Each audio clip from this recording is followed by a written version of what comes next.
Oh, snap. Hold on.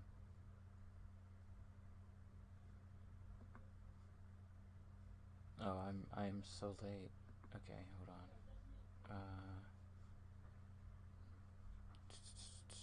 Sources.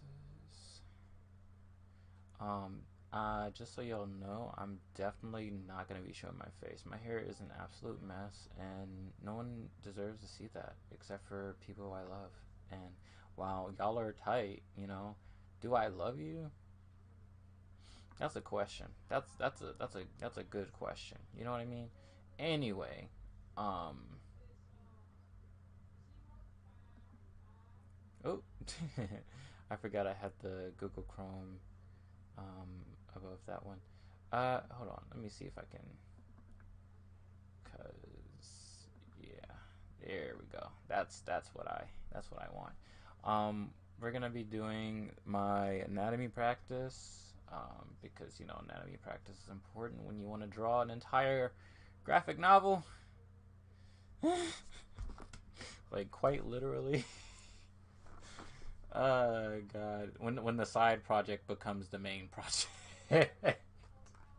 Honestly, um, but yeah, that's what we're working on today, and I'm pretty excited because I'm probably gonna do some other stuff afterwards. But yeah, there y'all aren't gonna get my face today because yeah, my hair is looking crazy. Okay. Um, Part of me kind of wonders what it looks like right now with the headset. Maybe it like looks decent, but I don't wanna. I don't wanna test it. I don't wanna. I don't. No. I already seen what I looked like in the mirror earlier this morning. I was like, yeah, no, they don't need to see the process of me taking 3 days to do my hair. Anyway, I'm gonna listen to some music. Um, Ooh, that was loud. That was very loud, and we're gonna get into this. You already know this is a free program. Anybody can use it. Anybody can sign up. If you do sign up, and for the paid, it's only like $1.50 a month or something like that. I don't know. It's very inexpensive. So like, if you ever wanna, okay, this is not Skepta. What? Wait, what playlist is this playing from? Although I do like this song. Hold on. Oh, y'all can't even see. I'm glad because geez, this is quite fan fan activities right here. Um, oh my god, I'm not following Skepta. What is wrong with me? There's so much new music that I just can't keep up with. Honestly, that's what's wrong with me. Oh wow, my 22 Wrapped is here. I already know Spotify. Thank you. I've seen it. I've updated my playlist. Hold on, nah, cause I gotta show off my playlist. I'm sorry. I'm a little music nerd. Y'all need to see this. Y'all need to see the magnificence. Look at these. Okay, except for this one. This one I'm just like experimenting with and seeing what I can do with new music that I find. Um, this one, yeah, this is the mood. That's the mood. This is the mood. That's Spotify Wrapped, other stuff. I mean, but like I like this. This is probably my favorite out of my Spotify Wrapped playlist. I just kind of added, their suggestions or whatever. I like to do their like say, I wonder what that's gonna that as a playlist will sound like. And sometimes they're pretty decent, and I'm not even mad. But yeah, hold on. My library. Okay. Oh yeah, I don't know about this. Yeah, I don't know. But yeah, like yeah, also this one. But yeah, just so you can get a taste of what kind of music I'm into. The answer is a lot. I'm into a lot of music. There you go. There you go. It's for the record. It's for the record. Anyway, we're gonna get back to business now. And I'm probably gonna take a break after this and maybe watch a few videos, um, and then get back to it because I also want to show y'all this other project um, that I've been working on. Hold on. It's the one where I'm just like I wanted to try to commit to something for winter, because I feel like having some sort of project to anchor me during this time especially is like the best thing I can have for myself. Um, and it doesn't really matter what kind of project it is, as long as it's something to get my mind not focused on my environment or too focused on my environment. Anyway, um, but yeah, it's gonna be fan art. Don't don't be mad and say it's generic or whatever, because everybody do it. Okay, everybody do it. But look at them. Don't they look cute? I tried my best. Okay, I tried my best. And also like this is gonna be recorded and probably uploaded along with it. But yeah, here's my color palette. I think I'm actually just gonna have the background be like that, and just let this be a thing. I might have to flatten it, like flatten the colors, because right now it's not really matching. Um, I wonder. Hold on. What if? Okay, this is me doing it right now. I'm gonna have to cut this out. What if you know we do we do one of these? Okay, y'all probably are like, wait, what's happening? Don't worry about it. Okay, bam, we do that. Okay, and then okay, all right, hear me out. Hear me out. Okay, and then bam. Okay, and then maybe like 75. Ooh, yeah. Okay, and then this 70. So ooh. Okay, we're getting closer to the desired look, I would say. Maybe turn this up a little bit.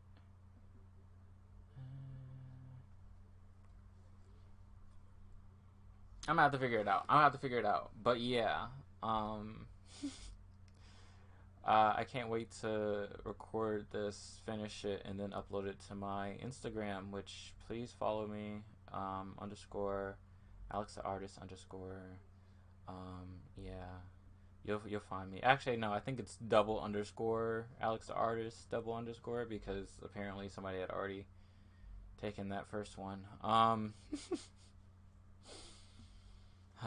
Yeah. Also, um, I was gonna say something, and then my ADHD brain was like, you know what? Nah, yeet that thought from existence, and I was like, okay, and that's fine, because now I can get started on my precious work. Oh goodness, you already know what I want. Okay, whoops, wrong one. I always do that too. Is it? Oh. It's like the void. That's pretty neat. Anywho, okay. So what are we looking like? Ooh, wait a second.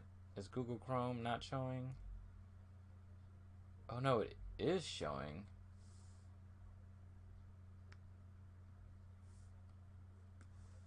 Ah, I see. It was just on the other side.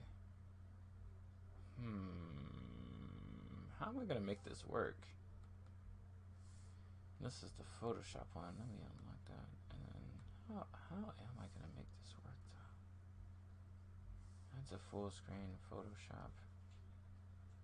Maybe.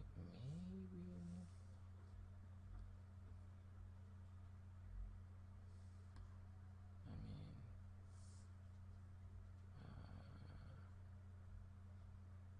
yeah.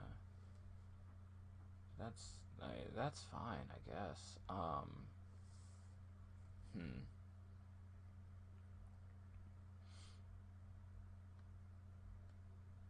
Okay.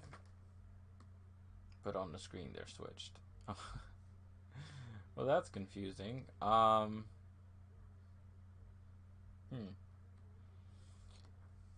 Well, hold on.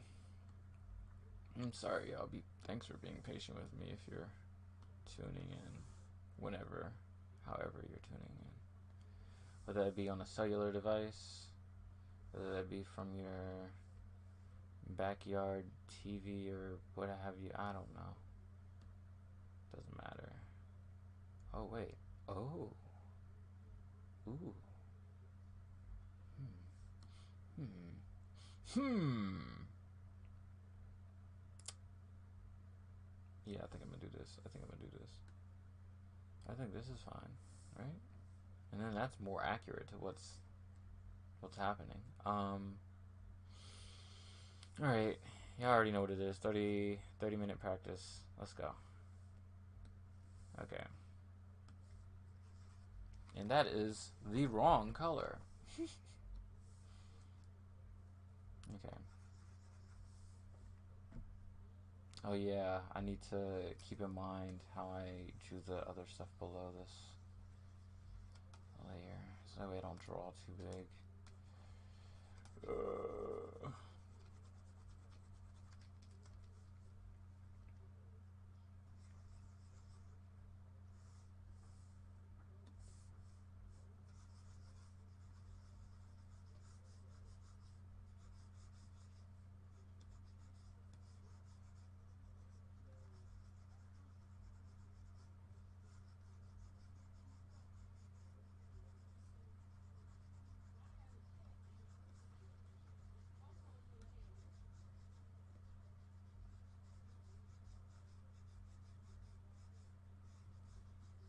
Wow, is this 30 seconds for real? I felt like it was much longer. I was like, what's happening? Okay, hold on. Okay.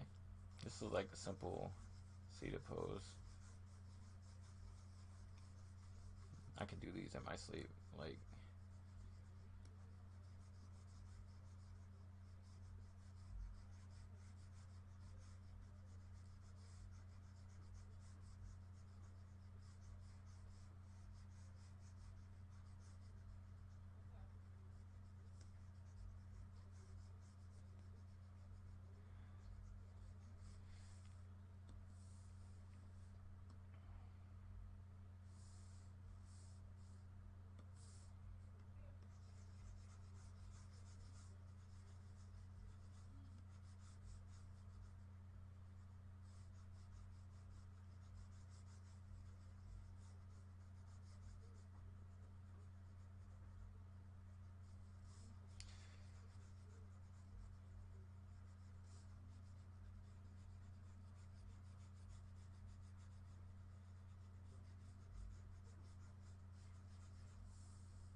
oh yeah, I forget all about the line of action. It's not just about the spine, it's about the whole movement of the figure. Duh. I've just been like, let me just stop at the oops, hold on. Let me just stop at the spine for some reason. For some reason. I don't know.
feeling really messy today. Like super messy lines. I don't know what it is. I'm getting the overall shape down though. I might look like it's rough. Don't get me wrong, it's rough. The craftsmanship is not there, but it is a sketch. So you know, I think that's kind of the point of this for me. It's like just to like explore my line weight and what it's like to have looser lines and what kind of poses I can make out of it. Because like every time I zoom out, like every single day, I've done these poses and been like, oh, this looks like crap. This looks like crap. Ah, oh, this looks terrible. But then I zoom out, I'm like, I got the overall figure bad, or excuse me, I got the overall figure down, and they're not so bad. But like, my brain just was like, they're all bad. I was like, yeah, no, brain. That's what I was thinking. I don't think they're bad. I just think they're, you know, the early stages. Whoops, the early stages of drawing figures, and that's it. They're not bad. It's just roughs. It's very rough. I mean, granted, um,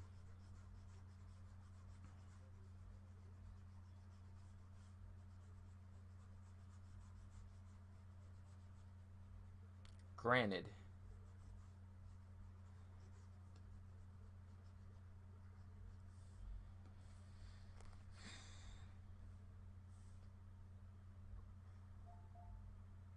What was I gonna say?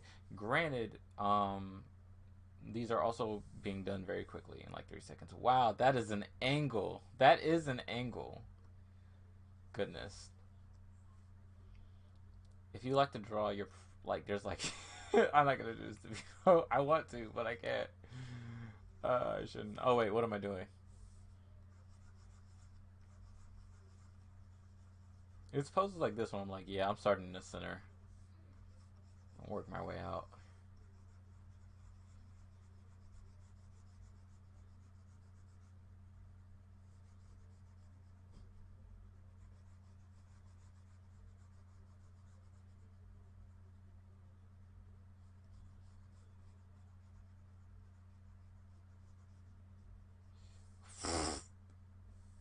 Hold on.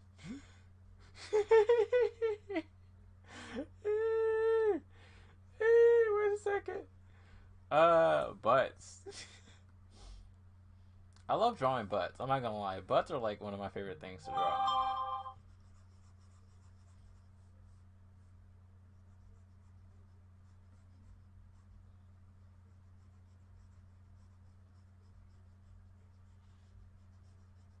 This discount Vin Diesel over here.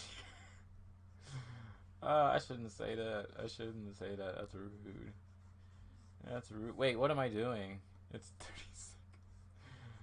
Oh my gosh. I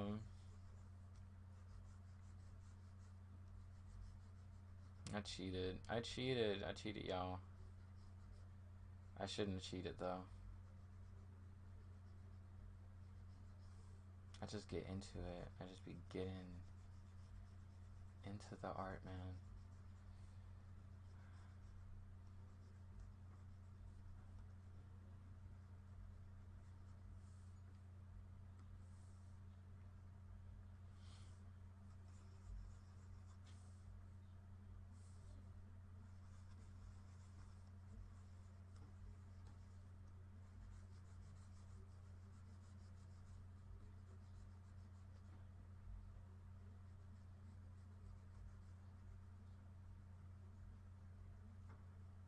Oh my gosh, I'm doing it again. I'm doing it again. I just needed to give myself a little bit more time. I focused too long on that one area.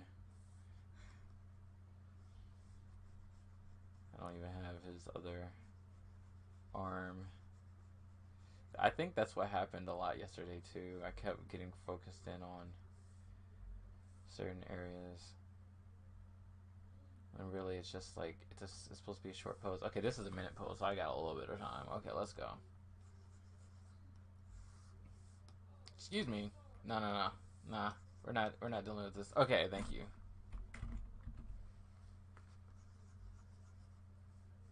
Oh wait, let's try it again. Mm. And I am holding the pen a little bit too close. Like whenever you're doing gesture sketches like this, supposed to hold like this. And I guess I should practice more in like paper for this. But honestly, that'd probably be great. I just don't know how I would record that. I could record it on my phone. I'll figure it out. I'll figure out how to do it one day because honestly, that would be much better than me doing this, in my opinion. And I don't even have to show my face then, which would be great. Oh yeah.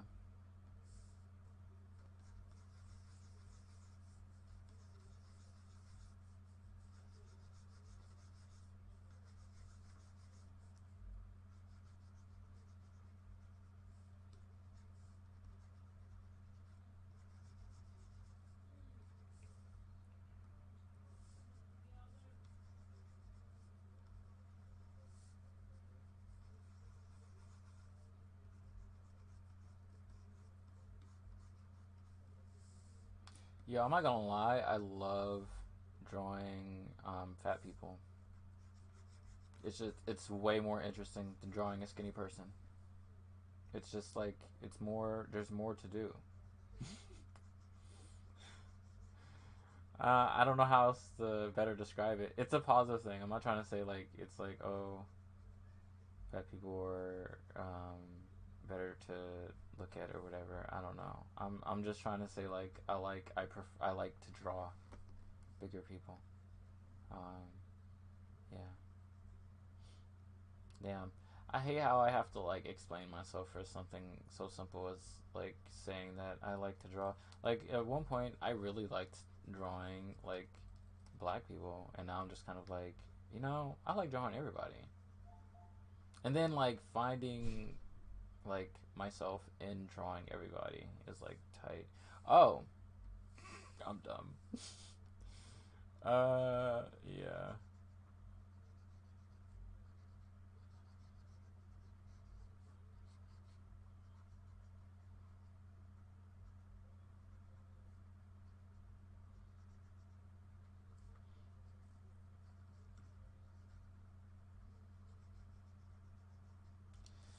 Dang. Darn. I wanted to keep drawing her.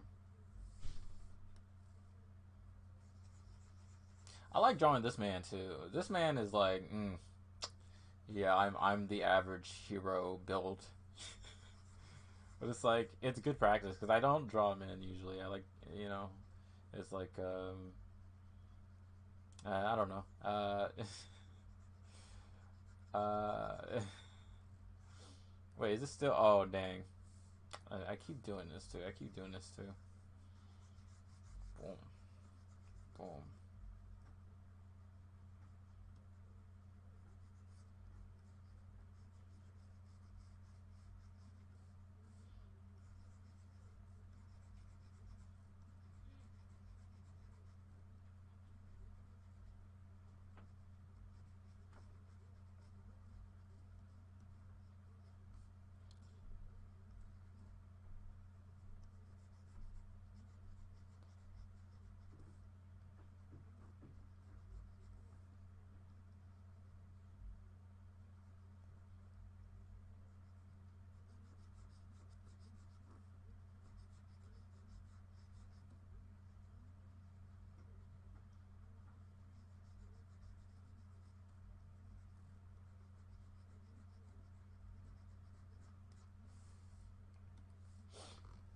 Hmm.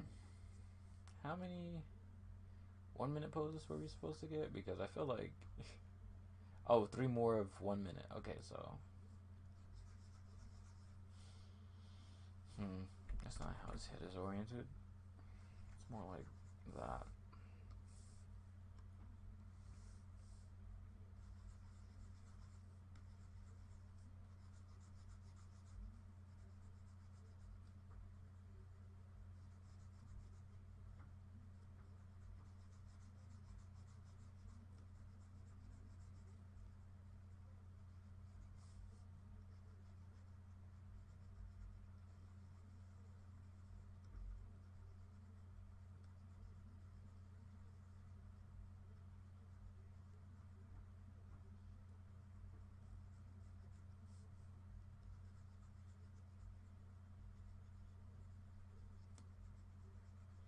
I like 1 minute poses because I feel like I can like take my time with this, you know, at least a little bit more than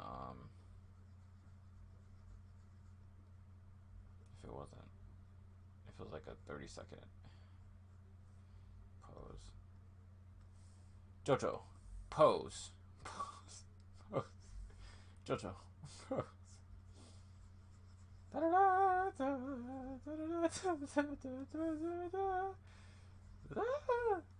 Oh my gosh.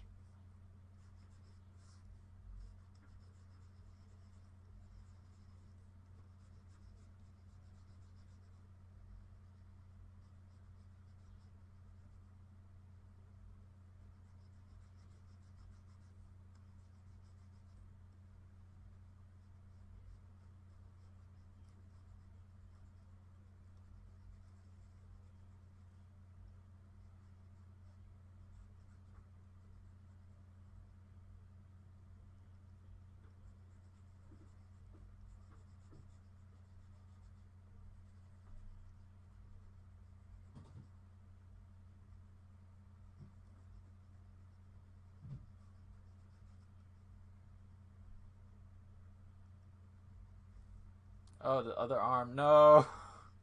I did it again. It was the butt. It was the butt that did it. Oh my gosh. I'm gonna try my best with this young femme person. Okay. I'm gonna try my best. Okay. Please. Please.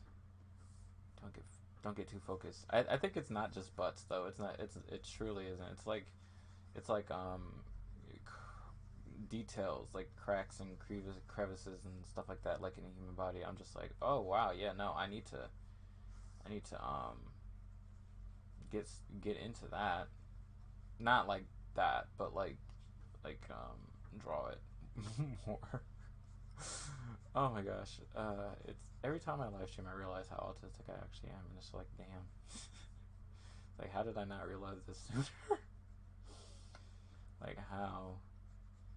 It's a miracle, honestly. Oh, I only got 19 seconds. Let's go! Speed! Speed! Do not slow down. We're going hyperspeed, hyperdrive. You know, we're. Oh, damn. I messed up her butt. Whatever. I'm not gonna focus on it. Oh! It's because I said butt. It's because I said butt, isn't it? And of course, it's literally like 5 minutes long.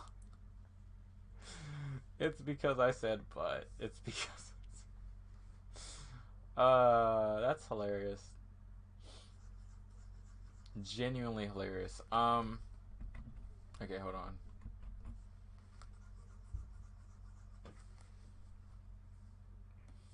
Wow.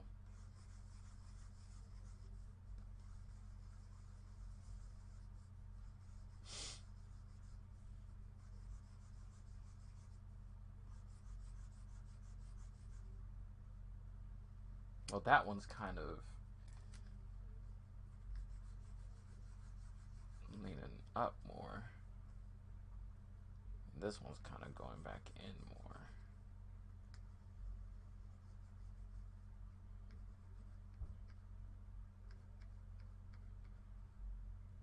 Oh my gosh. I'm drawing a butt.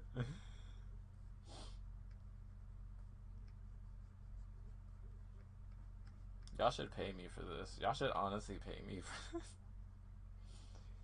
I'm doing this for free? For free? Nah, I can't do it for free. Hire me, please. Hire me for your projects and whatnot. Thank you. Thank you in advance.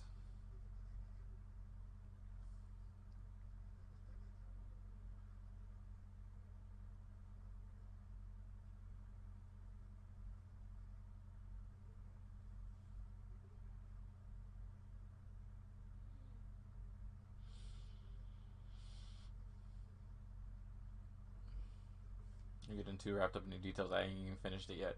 That's so funny. I keep doing it too. Such a strong habit of mine.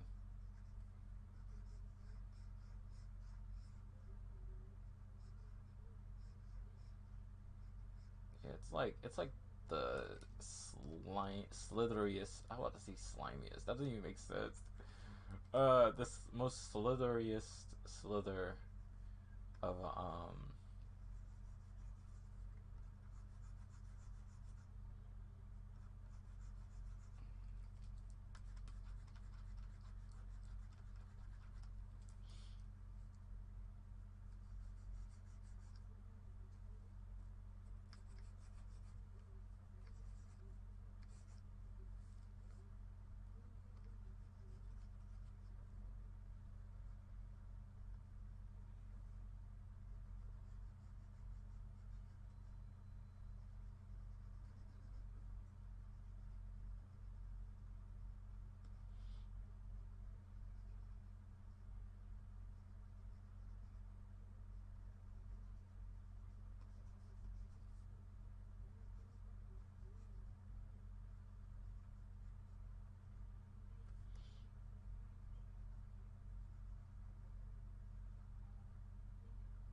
it's like a cyberpunk G string.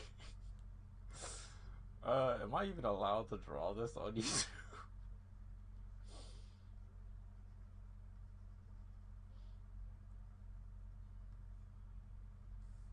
I ain't even finished this other hand and only have 50 seconds left. This is what I mean. Like, I'm just like, whatever. I'm just gonna draw what I feel like drawing, and that's okay. You know, it's good to have that, because then at least then you can recognize your mistakes and what you need to work on. And I know what I need to work on. I know what I need to work on. This does not feel very good, but it is definitely the sketchiest of sketches.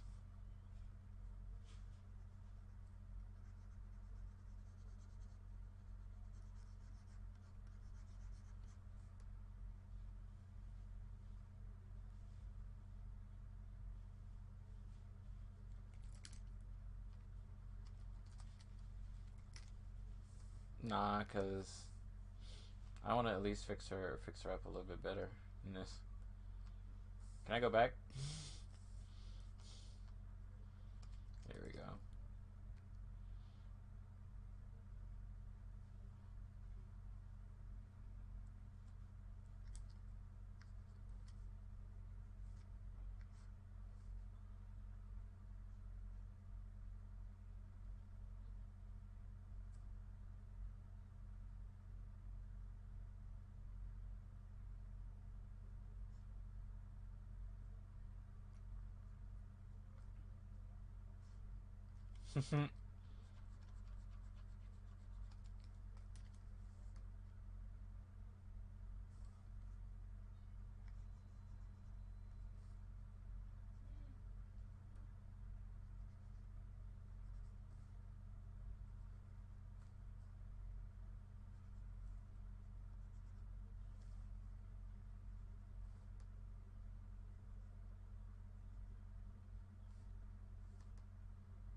I think I might have to draw some more tools. Because honestly, that felt good. That felt good to draw that.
Oh wait, hold on. I just realized something. Is my audio? Oh, okay. So the desktop audio is muted, so only I can hear the music. Oh, that's tight. That makes this so much better. Because now I can listen to my music, and then I won't get flagged for it later. I love it. I love it. OBS, thank you.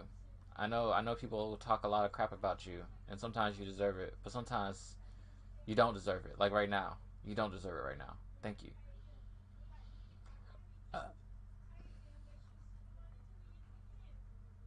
Okay, I think I spent too much time on this because I don't feel like drawing off. Because if I do, I'm gonna be like, I want to finish this. And no, this is not that time. This is sketch time. I don't know what's happening here. Oh, okay, I see. Never mind. Okay. Now onto the b boxing, the b boy, the b boy, the b boy. None. More this length. What?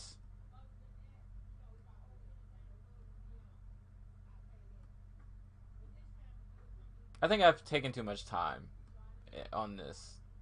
This was supposed to be the 10 minute. How do I? They're just gonna give me a bunch of 10 minute poses. Uh, I'm what? I'm so confused. Anyway, I think I'll end it here because that was fun. Let's see. Okay, okay. I have an idea of weights. You know, like the drawings definitely have some weight to them. Like especially I like this one, this one, this one. Like the 5 or the minute drawings were I think probably the better ones. The 30-second ones were just like, all right, let's try to get this done as quickly as possible. How can I make sure that this looks like it has weight to it? Um, and I feel like even those kind of still look like they have some weight to it. So I guess that works for me. Um, sure, I didn't do the total number of poses, but in my defense, I got really trapped in on this last one. They kept giving me butts. They kept giving me a bunch of butts, and I'm just like, oh my gosh, a butt here. Um, where's the other butt? Oh, butt here. And then I was like, oh my gosh, oh butt here. And I was like, oh my gosh, that's 3 butts. Oh my god, so many butts. And then they were just like, here you go. We know you want this. Because it's sad and true at the same time. I did want to pose like this, but like honestly, where's that one pose? This one. Oh my god, yes. I I love this pose. I love this pose. Oh, so that's actually like, hold on, that's how many butts is that? One, two, three, four, five, six. Oh my gosh, that's so many butts. I'm so happy they gave me these poses, but at the same time, I'm just like, wow, is that actually technology being some technology right now? Because like, wow, oh wow. Anyway, save, and then we're gonna work on this next. But before we do that, I'm just gonna We're gonna watch a few videos.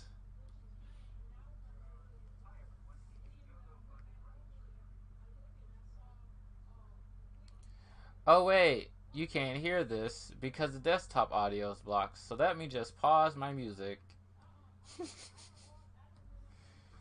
and then allow this to happen, and then hopefully.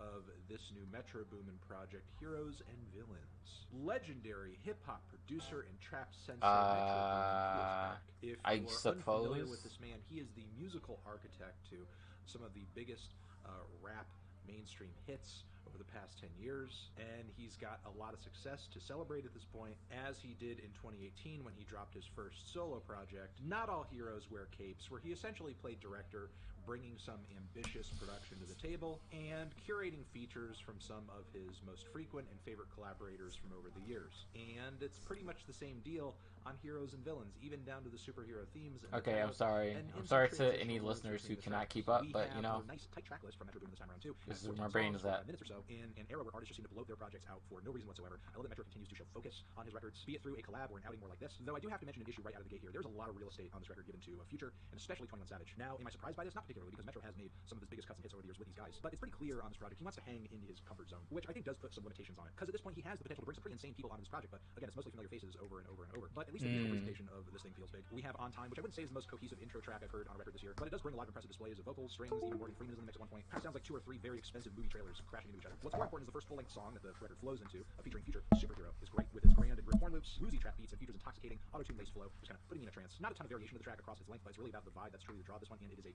dense and enchanting vibe. We'll also commend Metro on the outro on this song too. The vocal melodies and instrumental palette switch up is cool. It's a nice little epilogue to finish the song off with, give us kind of a breather before we hit the next track. And there's one of many moments like this throughout the LP, like the touch Future brings at the end of the song Too Many Nights, which is primarily held by Don Toliver, who I think manages to come through with one of his better songs here. There are a lot of slick vocal licks across this very reverb-soaked track, but really what truly makes the song is the production. There are a lot of chill, groovy rhythms soundtracking the song, along with a lot of synth work that feels like it's straight out of the 80s. This track is very neon lights, Miami Nights, and humidity that you can cut with a knife. There's a similar mix of vibes coming off the other Don Toliver track on the record, though maybe not as potent. There are more highlights to come in the track list though, like Umbrella featuring 21 Savage. Young Nudie is featured on the track as well, and I would say vibe-wise this is nothing entirely new. It's just kind of another helping that bare, dark, murderous vibe that 21 and Metro struck so well together on Savage Mode 1 and 2. But they do it very well once again here with some very heavy piano loops, 21 dropping bars like put your name on the bullets while I'm feeling them, all the ops scared because we're killing them. And while Nudie isn't necessarily one of my favorites out there today, he does have a nice vocal contrast to what 21 brings to the table. Plus, if you love this track on the record, you will most likely enjoy Walk 'Em Down later on the album as well, where you're pretty much getting another hit of the same energy. But now we're getting some massive horn sections in the mix. Metro Spider features maybe the most solid solo performance on the entire project from Young Thug. The bells, the string beds, the epic piano arpeggios all give Thugger's melodic and rhythmic switch ups a cinematic flair. He's melodically rapping across this track like a machine, a total monster, with no breaks, and it's just a tragic reminder of the life and talent that is being lost currently with him being locked up. The biggest hit potential on this album, I feel, comes by way of the song Creepin' featuring Weeknd and 21 Savage, where we do have a fully fleshed out pop, rap, and crossover with verses, choruses, the whole nine. The topic of the song being not wanting Hold on, wait a second. Metro Spider features maybe the most solid solo performance on the entire project from Young Thug. The bells, the string beds, the epic piano arpeggios all give Thugger's melodic and rhythmic switch ups a cinematic flair. He's melodically rapping across the track like a machine, a total monster. I forgot that was locked up. It's just a tragic reminder of the life and talent that is being lost currently with him being locked up. The biggest hit potential on this album, I feel, comes by way of the song Creepin' featuring Weeknd and 21 Savage, where we do have a fully fleshed out pop, rap, and R&B crossover with verses, choruses, the whole nine. The topic of the song being not wanting to know about your girl creeping and seeing other guys on the side because your heart can't take it. If she's going to do that sort of thing, keep it on the DL. It's a tragic little track, I suppose. 21 Savage adds quite a bit to the themes of the song with his verse as well. And to continue the praise I have for this project, let me shout out the closer Field of Fire, which not only switches things up with like a 3/4 or a 6/8 time signature. A$AP Rocky is sounding fantastic on the beat as well, with some cute and playful bars and wordplay. So this song does end things on kind of a warm note, on a positive note, but a hopeful and moving one as well, because Takeoff is featured on the track as well. His inclusion on the track is great, and obviously it's a powerful statement to have him finishing things up in a way. However, not every track on this project is a strong one, and many of the weakest moments on this thing come down to a single factor, honestly, and that's Travis Scott. To be honest, I think he is the weakest link in the chain as far as features go on this thing. Dang. Falls, his choruses are on point, but his verses couldn't be more heartless. Now to lunch, what is the point? He has similarly underwhelming performances on Raindrops as well as Trance. Thugger's appearance is great, but then there's Travis dropping bars like I'm cleaning shit out like an enema. Then Lock On Me, where Travis and George together is just another instance of Metro digging himself into the hole and coming out with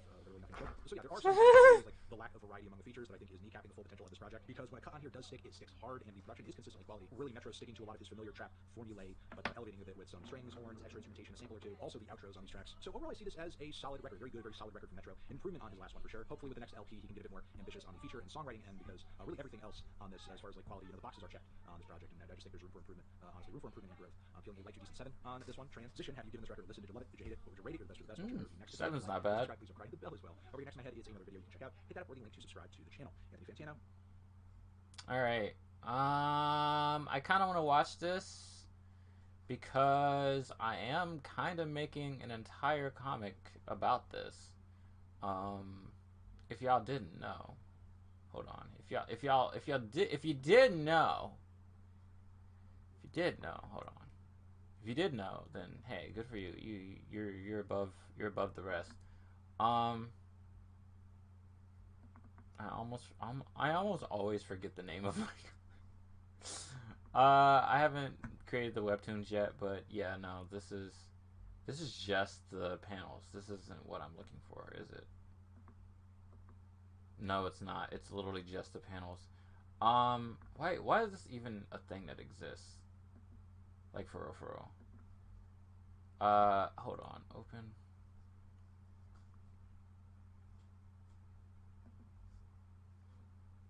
Okay, I see. So this is probably the real one. I'm gonna just go ahead and delete this one. Because, like, I already know there's nothing on there. And, yeah, open this one up. There we go. Like I said, I like drawing butts. This was just another excuse to draw a butt. Oh, what is going on here? Why does it look like that? What in the world? Hold on. I'm gonna close this out. No. What was that? What was that about? Hold on, let's see that again.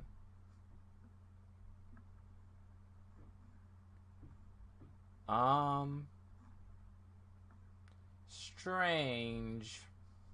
Very strange. Strange behavior. Strange. Strange. Okay. But yeah. I am trying. Like, I realized that, I should just sit down one day and then sketch the entire thing out. I know some people are like, no, take your time, do it, and, but I'm in my mind, I'm like, if I don't get the story out, I don't think it'll ever come out, and I need it to be done because it's too big. It's too big, and this is just the prologue. We're not even in chapter 1 yet, and look, I have all these are just references from, like, and that's not even considering the chapters that I have. The chapters aren't even made. It's just I already know there's gonna be 44 extra pages of stuff for this thing, and I'm just kind of like, wow, why did I do this to myself? But at the same time, wow, I wish I had a production team to help me do this stuff. Because this to me, I feel this. The rest of this is probably just going to be in black and white because this is the first page. But this is just, the stuff after that.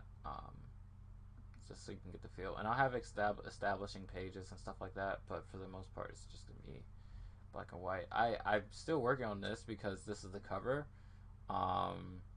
But it's also, like, how I want to start the comic. It's a web comic after all, so yeah. But yeah, it's about life after capitalism, quote unquote, even though capitalism still exists because this is technically socialism, but we're not even going to talk about that right now. Anyway. Anywho. Episode is brought to you by Audible. Get your first month absolutely free when you sign up using the link below. Almost every discussion of capitalist realism starts with either a description of a book, a movie, or with a quote. We love so books. All three at the same time. In the movie The Usual Suspects, Kevin Spacey's character quotes French writer Charles Baudelaire when he says, "The greatest trick the devil ever pulled was convincing the world he didn't exist." Capitalism works the exact opposite way. Today, capitalism is the only thing that exists. For the last 30 plus years, nothing but capitalism has ever been allowed space in the public consciousness. We live in a time where there's a, quote, widespread sense that not only is capitalism the only viable political and economic system, but also that it is now impossible even to imagine a coherent alternative to it. It's a feeling about the world that's probably best captured by British PM Margaret Thatcher, who famously said, "There is no alternative," or by political scientist Francis Fukuyama, who declared that we've arrived at the end of history, or even by nominally socialist Labour politician Tony Blair, who said that we live in a post-ideological society, where there is no longer a left-wing or a right-wing management of the economy, only economic policy that works. There are a lot of quotes to say. Capitalist realism is this idea that we're at the end of the line in terms of economic models, and now politics can be about making the terminus look a little nicer. And it's not hard to see just how hegemonic that feeling is. Just earlier this year, when baby formula shortages triggered a countrywide scramble, Mayor Pete had his own little capitalist realism moment, for example. He said, quote, "This is a capitalist country. The government does not make baby formula, nor should it. Companies make formula." For Pete, the very idea that even in a crisis, anything but a market solution to a problem could be suggested was inconceivable. Like he said, it's just not what capitalist countries do. And capitalist realism is a feeling that's inside us as much as it's in political discourse. Almost every week on this channel, I will critique some aspect or consequence of the capitalist economic model. And almost every week, I'll see a well-intentioned comment saying something to the effect of, "Capitalism might be flawed or even downright cruel, but at the end of the day, it's the best we've got. After all, hasn't everything else been tried and failed? No. For most generations growing up after the 80s, our political imagination begins and ends with capitalism. Hardly anyone defends it wholesale, but while everything capitalism else can certainly be resisted, critiqued, and even modified, there is a deep-seated belief within most of us who have lived through the neoliberal era that while capitalism has some wiggle room, it can't actually be overcome. It is easier to imagine the end of the world than the end of capitalism. This week, we're going to focus on that idea for a while. We're going to look at how capitalist realism gets anchored in society, what political purpose it serves, and how we can try to overcome it and actually have a little bit of freedom in our political... And my story takes place at the end of the world and the end of capitalism at the same time. And economic imagination. First, we should talk about how we're all poisoned with this idea, and the place to start is with the death of alternatives. Hardly anyone thinks capitalism is really handling the world all that well. The global wealth gap keeps growing, environmental collapse is more likely each and every year, social services keep getting gutted, and we live in a perpetual state of economic crisis, recession, or inflation, depending on the year. Things are pretty bad, and there are clear ways in which an economic model that seeks growth and profit at all costs, backed up by the most powerful governments in the world, at the very least seriously contributes to the mess we're in.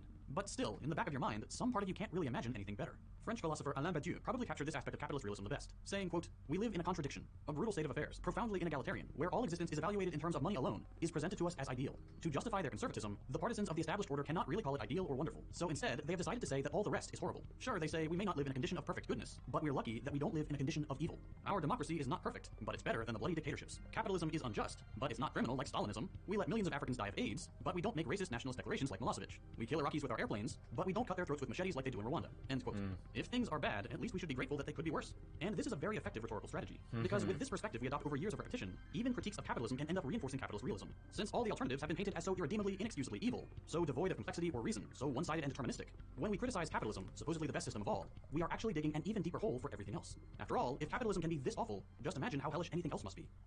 And that's only one part of the way capitalist realism becomes normalized and so ingrained in our minds. For capitalism to have this kind of unquestionable status as the only viable economic system, we're not just told it's the best we have, it's even more fundamental than that. It's just the way the world works. Capitalism isn't even the best choice between a rock and a hard place. It's not a choice at all. It's natural. Resisting it is as pointless as trying to resist the laws of physics. There are a million different ways this idea manifests, but probably the most famous one is that capitalism is little more than a reflection of human nature. It's often repeated that humans are naturally greedy, naturally competitive, naturally selfish, like all other animals, and therefore, nothing but capitalism could ever coexist with human nature. other animals are This idea stems from two selfish. things: a really vague description of capitalism being the only economic system with things like competition or self-interest, and the idea that human nature and the natural world more generally only reward one thing: competition.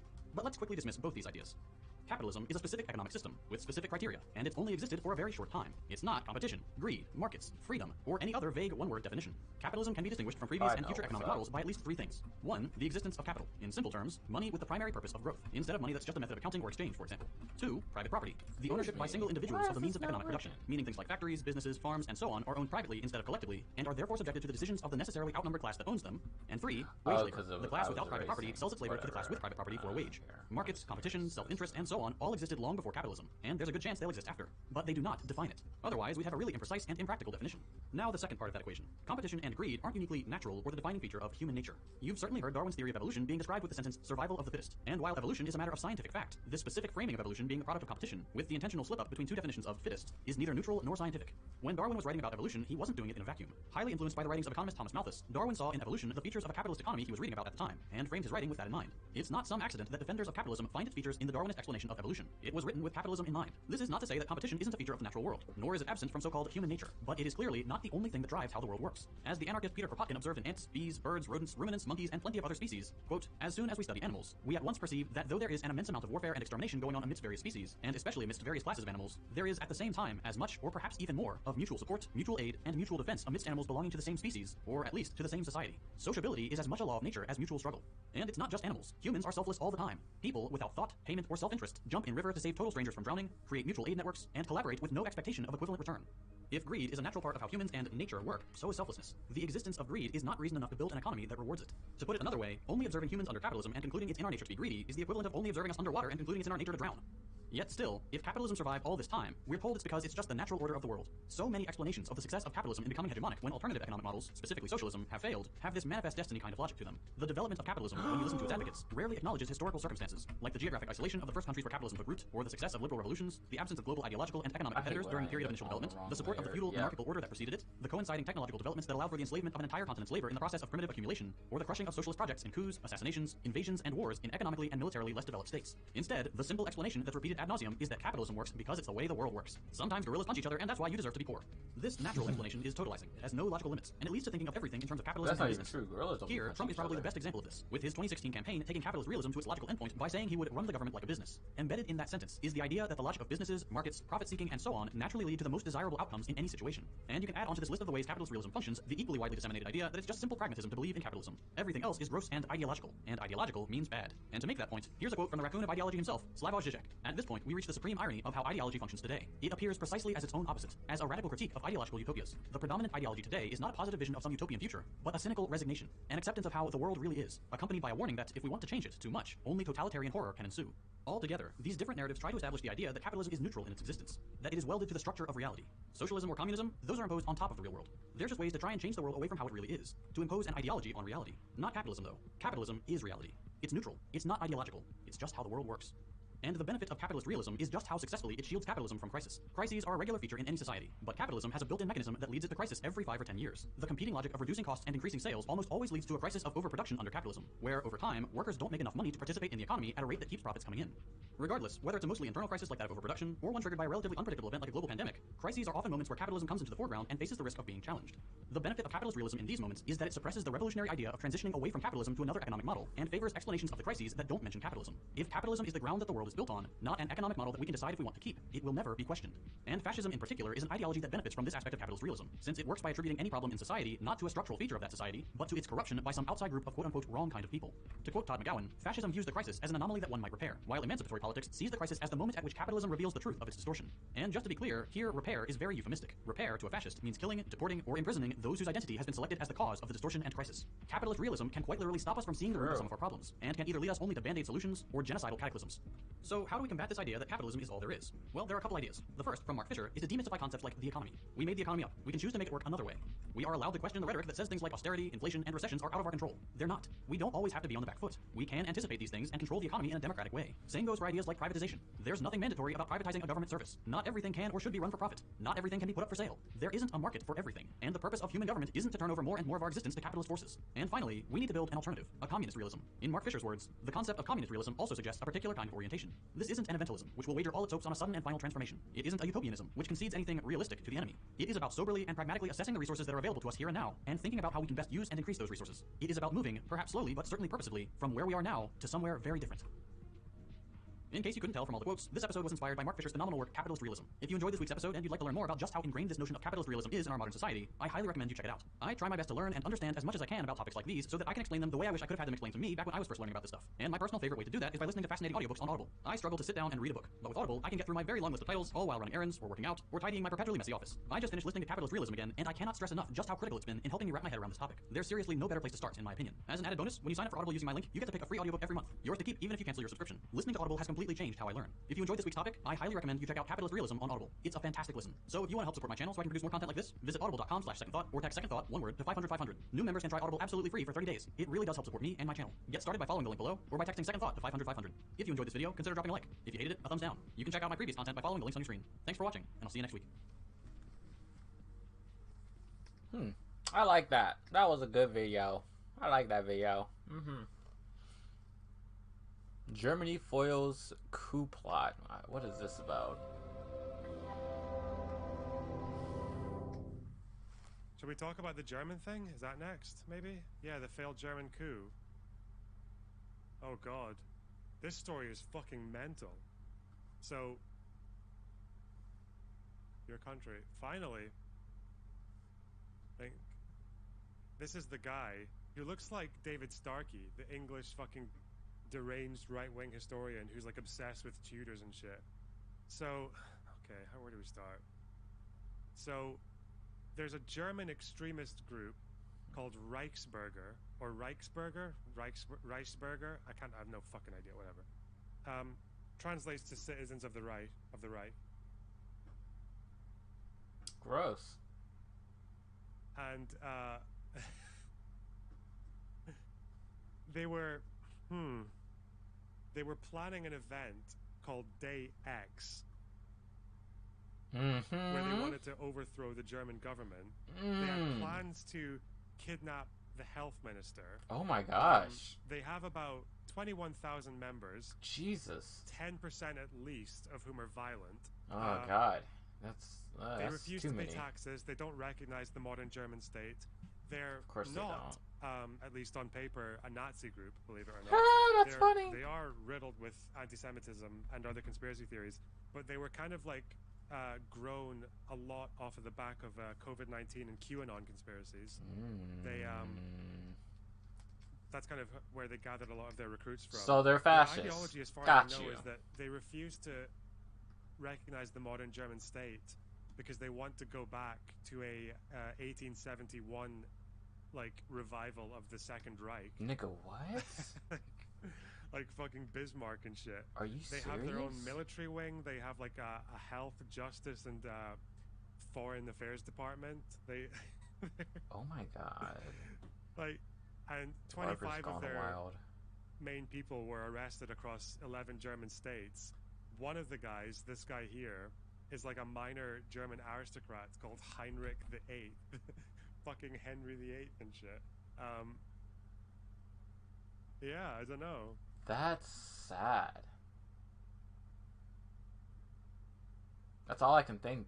Yeah, they wanted to kidnap the health minister and shit. That's And really. they wanted to set up their alternative forms of government, and they've already 21,000 members. They've already been engaged in lots of violent attacks, and That's yeah, they're like, wild, dude. again, I don't think they're like de facto Nazis, but they're very anti-Semitic and just a bunch of other shit. Like, yeah. After January 6th, I take a lot of these groups as more serious threats.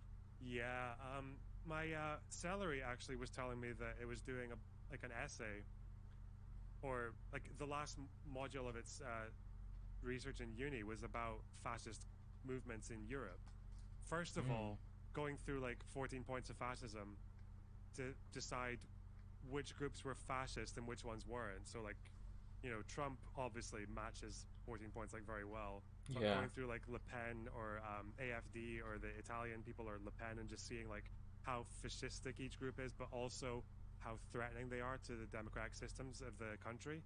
I think Le Pen, for example, is like one of the most threatening ones because the French Constitution actually allows presidents to seize like an obscene amount of power. I think it's some kind of leftover from either from the French Revolution or from Napoleon. There's something about the French Constitution that's just like you really don't want a fascist president ever getting near that power. I don't remember what it was though, but yeah. Is it analyzing Vox Bulla? It might be. I am Lebanese. And I did have that debate with that Israeli guy where I had to clarify at the end that I wasn't a Hezbollah simp because I was talking about how much the IDF underestimated their military tactics in 2006. I remember that, yeah.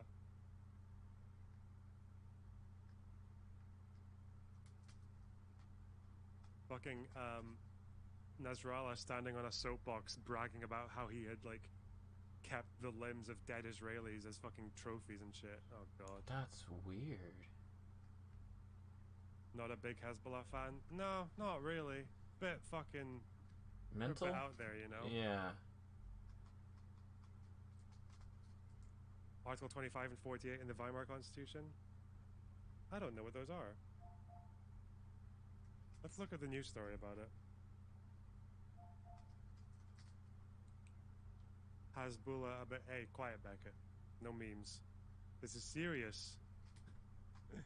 Vox Bulla might be under threat from the British state. We have to be more careful. Oh, hey, Warthongs. Oh, it's you. Yeah, you're the one I spoke to about Hezbollah. Oh, no. Shit. Yeah. I should probably check in every now and then about how my Hezbollah memes are with my Jewish viewers. Fuck me, I'm sorry. Oh god, I really don't like Hezbollah. Okay, I fucking hate them. All right, just cool. Haven't been here in a while. What did I miss? Nothing much, you know. Bit of this, bit of that. Bit of genocide denial, bit of Holocaust revisionism. bit of Hezbollah, you know, same old. Maruti, watch F-Bombs for You tomorrow. I think I'm going to be having a chat with him about the Southern strategy and money in politics. Also, I enjoyed fucking your dad last night. True. Yeah, okay. Yeah. I don't know anything about F-Bombs for You. I feel like they used to be in my chat a lot, but then they're not anymore. I don't know. Maybe they flipped on something. As far as I know, I think they're a pretty left-wing person. Pretty far left. Like, online far left. He streams a lot now. Alright. Germany arrests 25 accused of plotting to overthrow the government. Let's go, BBC. Germany next. Police have made 25 arrests against members of a far-right terror group suspected of planning an attack on Parliament. More than Thanks, Dreadhead, for the tier 1 sub. Really appreciate that. 3,000 officers took part in early warning raids. Let's go live to Berlin. We can speak to our correspondent, Damien McGuinness. Great to have you with us, Damien. This is quite an exceptional story. And talk our viewers through what we know so far. Violent overthrow of the government? Wait, what's her accent? Wait, I was about to be really insensitive there. Damien McGuinness. Great to have you with us, Damien. This is quite an exceptional story. She's Irish, isn't she? I was gonna say, violent overthrow of the government, never heard of it, but she's Irish, so she probably has heard of it. Talk our viewers through what we know so far. Yeah, well, this is the largest anti-terror raid Germany's ever known, Nuala. So what we're talking about, 3,000 officers nationwide, dozens of raids, including in army barracks. And that's because this is a far-right group known as Reichsbürger, and literally translators... You want to know how many subs to get me to read the fanfic? You don't actually need to give me subs, Becca. I'll just do it, okay? Settle down. But give me subs anyway, okay? I love you. Citizens of the Reich, and what they believe in, they want to undermine the modern German state. They want to overthrow the government, and they want to found a state based on the German Empire, or Reich, from 1871.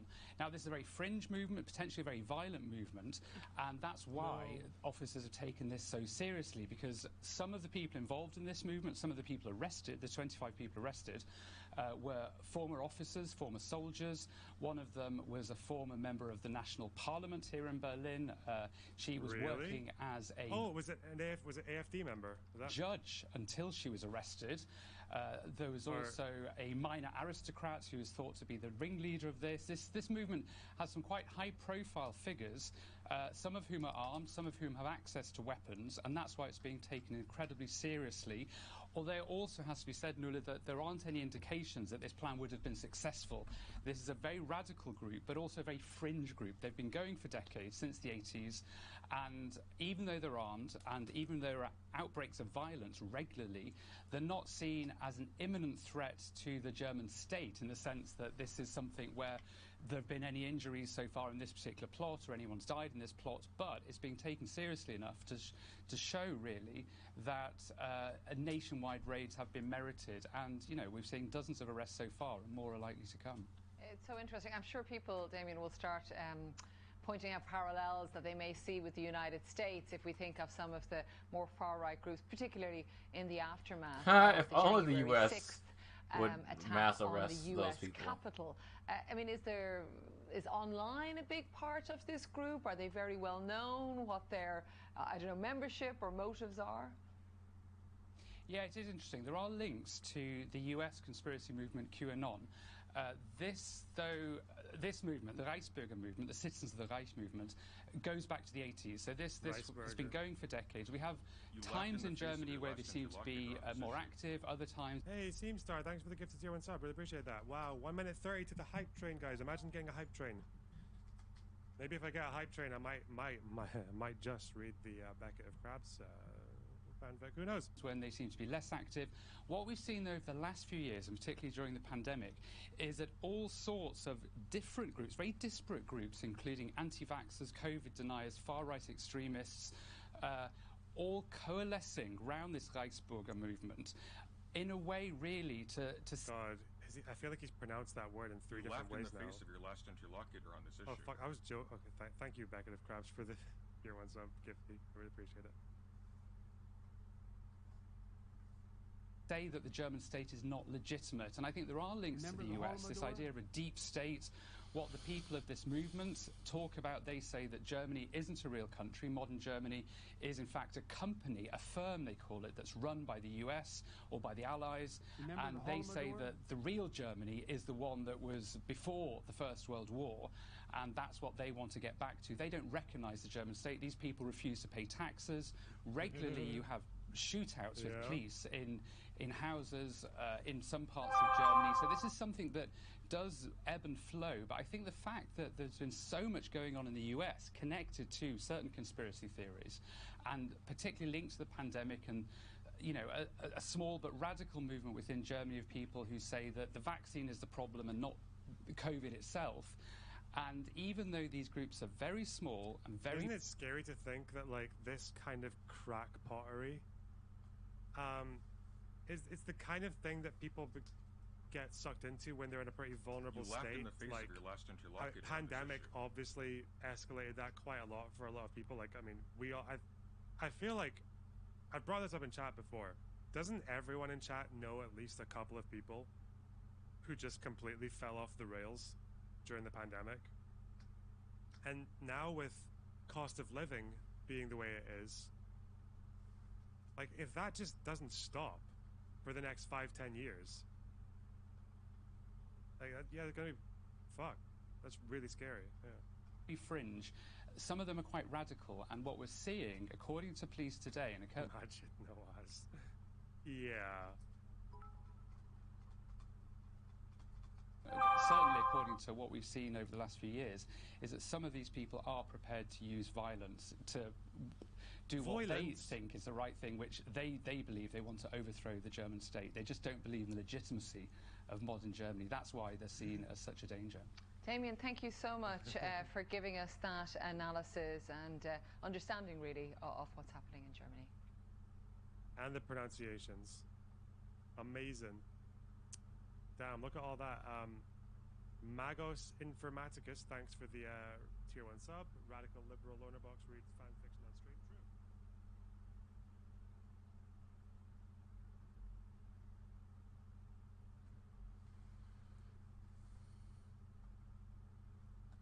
True. Dreaming of a white Christmas, just like the ones you used to know? Well, stop. It's 2022. We have science, cold hard facts, and meteorology. And in this video, I'm going to use those things to tell you who's going to get a white Christmas this year and who's just going to have to keep dreaming about it. What is a white Christmas anyways? According to the National Weather Service, a white Christmas is when there is at least 1 inch of snow on the ground on December 25th. This means that technically snow doesn't have to be falling from the sky on Christmas for it to be a white Christmas. So we can already infer that places like Buffalo, New York will almost certainly see a white Christmas this year because of that historic lake effect snow event that happened in November. Orchard Park, just south of downtown Buffalo, measured 81.2 inches of snow. That ain't going anywhere anytime soon, and the vast majority of it will probably be on the ground during Christmas. But most of you watching right now probably don't already have mountains of snow on the ground. And if you're going to get a white Christmas this year, it's going to come in the form of a snowstorm that occurs just before or during the actual holiday. One of the ways we can tell if this is going to happen for you this year is by looking at how often it's happened in years past. Here's a map that shows on average how likely it is for us to have a white Christmas on any given year across the US. The biggest piece of this map is the dreaded 10% zone in the south. Most of these areas actually skew towards 0%, especially the farther south you go. But anything is possible. In fact, a good portion of Florida actually had a white Christmas in 1989. Several inches of snow fell across northern Florida, and even places like Sarasota reported flurries throughout the day. Next up, we've got the 20% zone. This includes places like New York City, Cincinnati, and St. Louis, where it's rare to have a white Christmas, but not completely out of the ordinary. And then we've got places like Chicago and Boston, which lie between the 30 to 50% zones. And from there, things get a little harder to discern.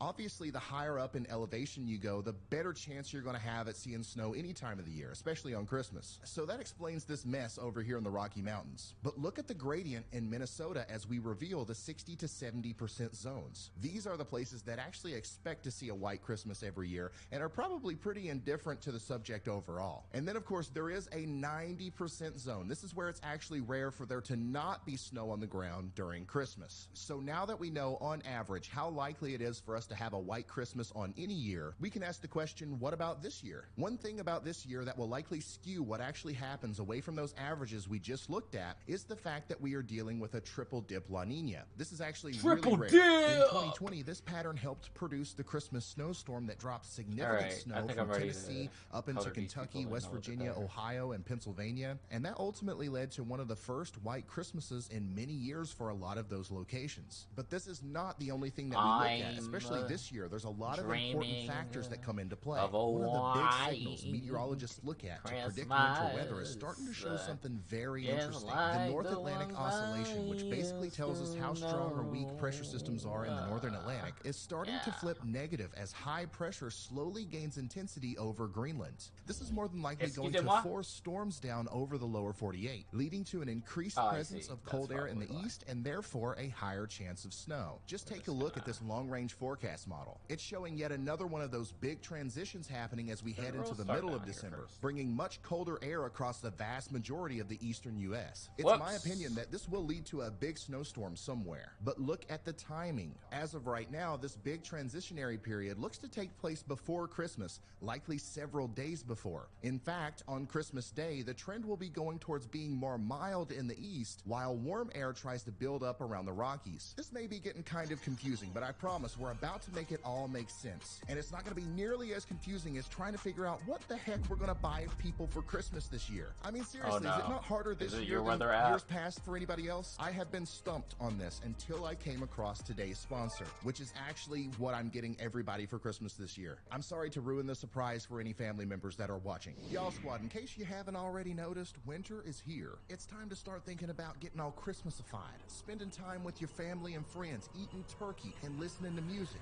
and of course, presents. And let me tell you about the best gift you could possibly ever give somebody. Raycon's wireless earbuds, speakers, and headphones into the video.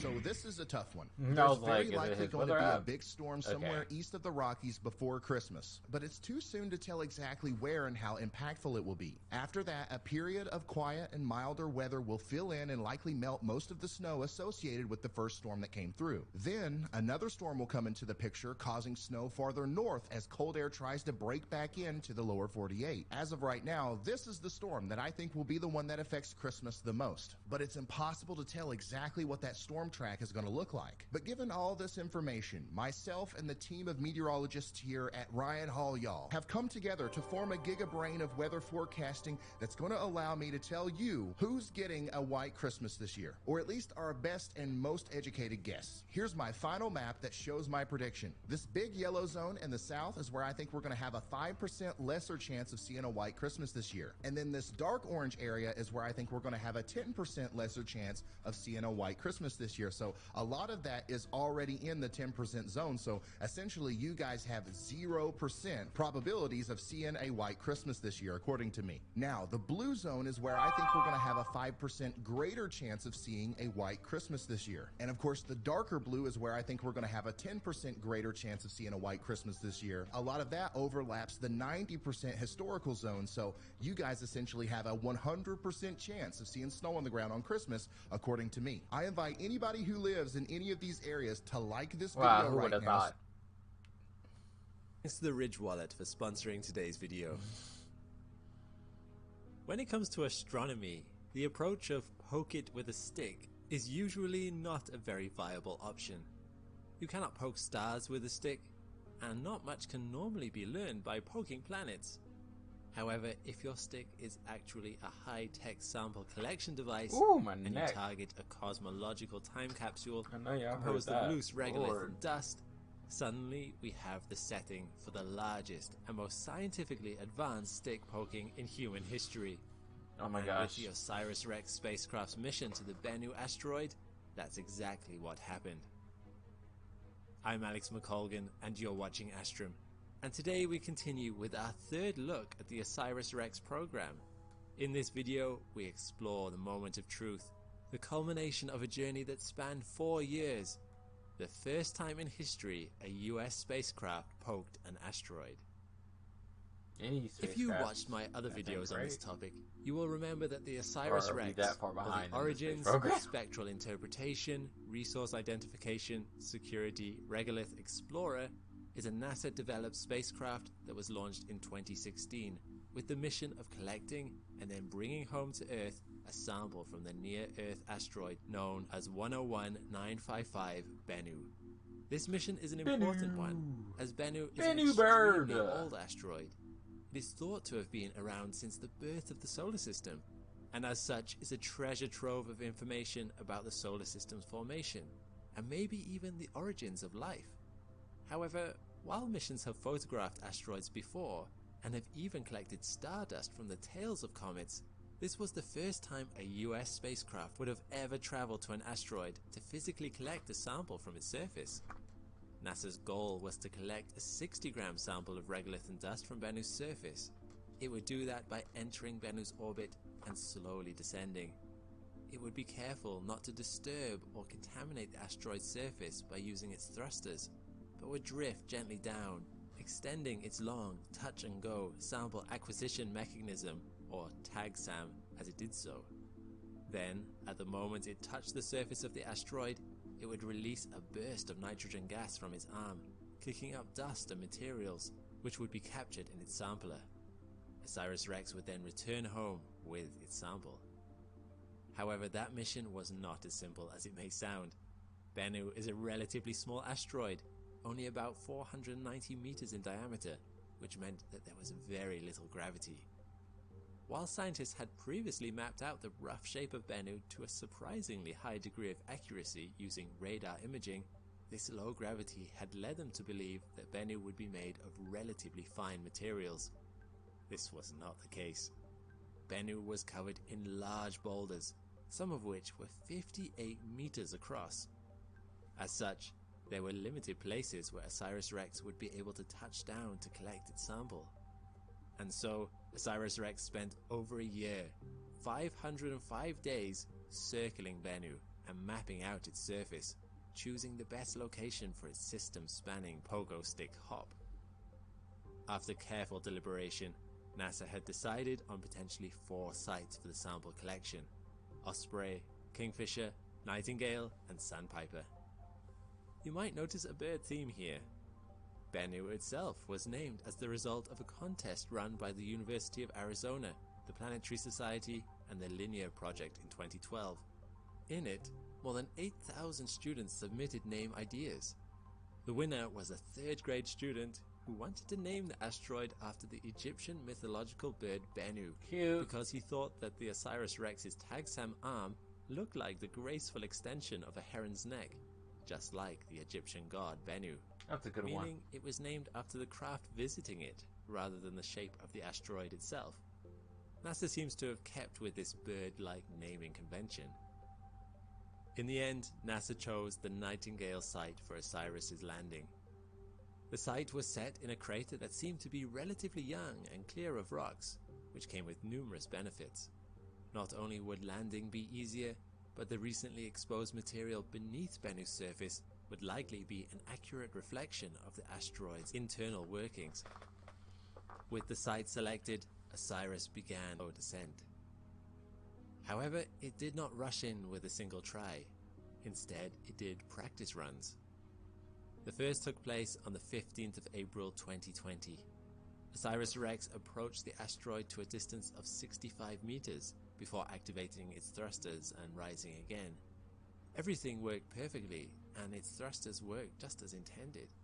Satisfied with this run, scientists sent it in again. On the 11th of August, OSIRIS-REx approached at a distance of 40 meters before once again rising, slowly darting forwards and backwards, but drawing ever closer. And on the 20th of October, this heron look-alike went in to strike.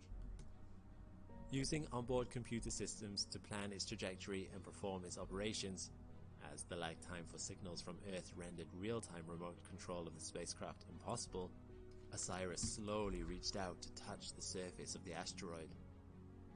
It raised its solar panels in a Y shape to keep them out of the way and protect them from any loose dust that was about to go flying.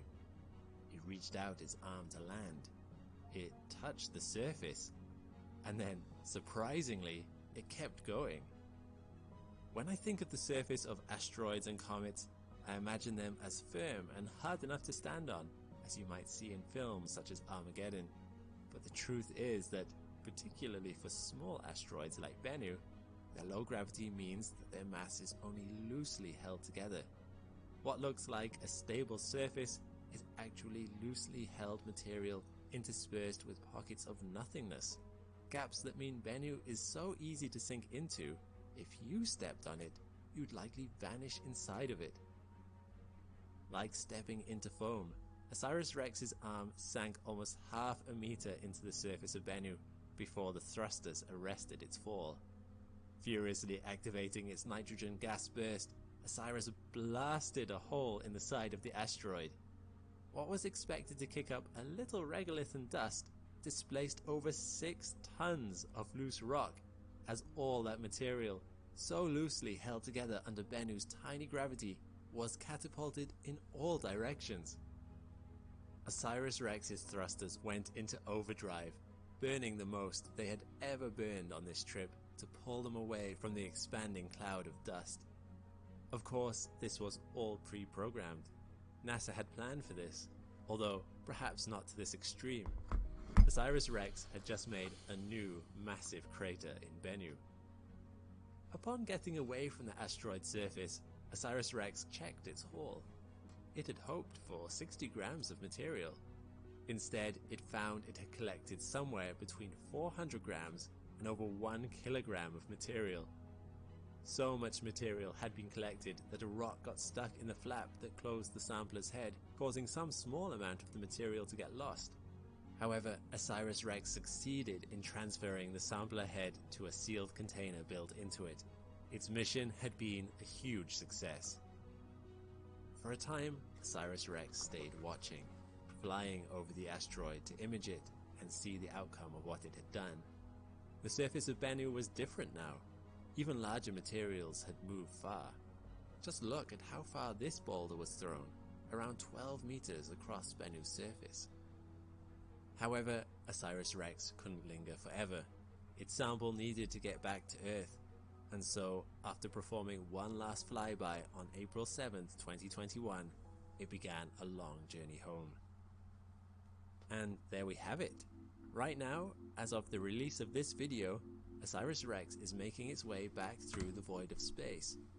It is thought that it will arrive back around Earth by September 2023. Once it reaches Earth's orbit, it will release its sample, which will fall through our atmosphere to land in the Utah desert, where it will be collected and examined. This will mark the culmination of an incredible scientific exercise, collecting a sample of an asteroid and returning it back in pristine condition to Earth. But as for OSIRIS-REx itself, this mission was only the beginning. Having captured a sample of Bennu, this Egyptian heron will be off to slay a new beast, Apophis, the Egyptian serpent of chaos, destroyer of light and order. Or more accurately, the Apophis asteroid, a 370-meter diameter asteroid that is believed to be passing within 50,000 kilometers of Earth in 2029. Let's hope that the asteroid does not behave in a way that's too in keeping with its Egyptian namesake. Either way, OSIRIS will be heading off to investigate it, once again using its thrusters to kick up material from the asteroid's surface for analysis. To reflect this extension of the mission, OSIRIS has been given a new name. No longer is it OSIRIS-REx, it is now OSIRIS Apophis Explorer, or OSIRIS Apex. With a name like that, perhaps its greatest discoveries are yet to come. If you're a spacecraft looking to store its scientific samples, or just a regular human trying to store their credit cards, then space and durability are important to you. The Ridge Wallet has a slim, minimalistic design that efficiently stores your money and cards, and can slip easily into and out of your pocket. They come in 30 different colors and styles, including carbon fiber and burnt titanium. Excellent space materials, and are made of durable parts that come with a lifetime warranty for all you intergalactic explorers. Or, more likely, if you just want to go to the local shops. You can even test drive one for 99 days with the promise of a full refund if you don't like it. As a special offer to Astrum viewers, if you follow my link of ridge.com/Astrum, you can get up to 40% off your purchase, right up to the 22nd of December. Check out the description below for the special link to go give it a try. Thanks for watching, and thanks to my patrons and members for your support. If you want to have your name added to this list, then check the links in the description below. All the best, and see you next time.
Oh no!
That part.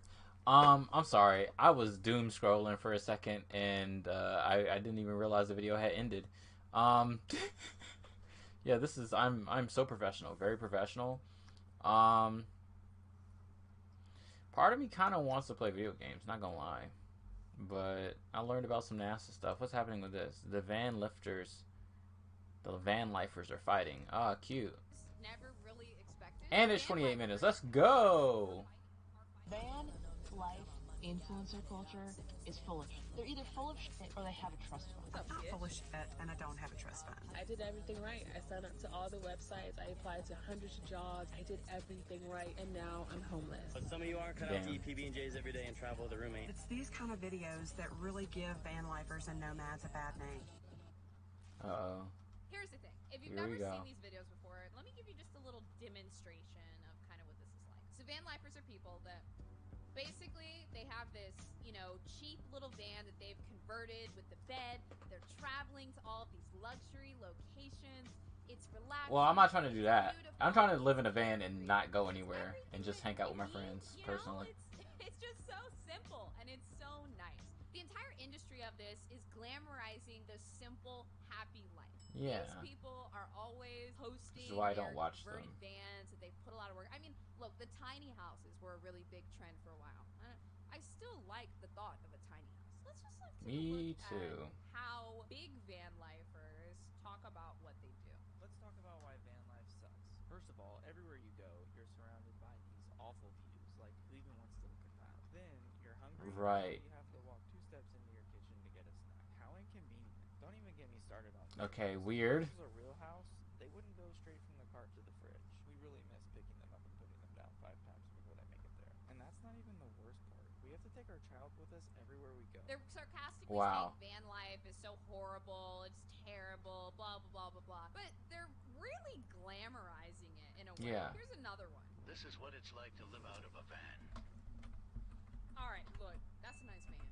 That looks nice. That's a nice van. Question: have any of you guys ever stayed in a tiny house Airbnb? I have like twice, and my thought the entire time I was there was, "Wow, I couldn't live like this." But when you see it in pictures, you guys know when you see like a little mini version of something, like when somebody's cooking like the little tiny eggs and bacon. I don't know why, but little miniature versions of things are so cute. But when you really get into them, I mean, you really got to decide if it's for you. This is his cozy van life morning. Starts his little stove on. Just a nice pot of tea, coffee. Are we? Please, no. Stop! No! No!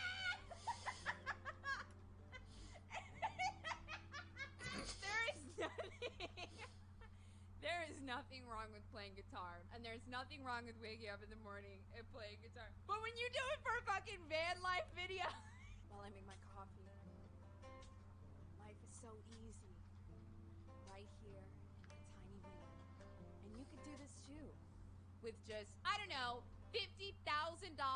So yeah, it is expensive to get there. They pitch this as an easy way of living. A lot of them say it's carefree, it's simple, it's nice, it's wonderful. To be honest, the van life lifestyle, it was kind of being sold to me too. It looks cozy and it looks cool. It does look cozy. It does look cool. I don't have anything against I am also a van life per consumer. se, but it's like, let's be realistic about it. I think that this type of lifestyle can really only be done for like 1 to 5 years, depending on who you are. And the people that make it past 5 years, more good for them. But yeah. What they're essentially doing is selling this lifestyle to people that are in bad situations that dream of escaping their bad situation. They're not really always talking about the problems in these massive viral videos. And I don't know, maybe it's because the glamorized ones are the only ones that get viral, where they're looking for a bathroom twice a day, or you're not able to shower for 3 or 4 days, and maybe you get depressed and now your van is messy and you're essentially baking in your van for like 3 or 4 days. So I found this video from this girl who basically says that she got sold the van life lifestyle, and this is what happened to her. Welcome to a realistic day in the life of someone who decided to be a nomad, and now I'm homeless.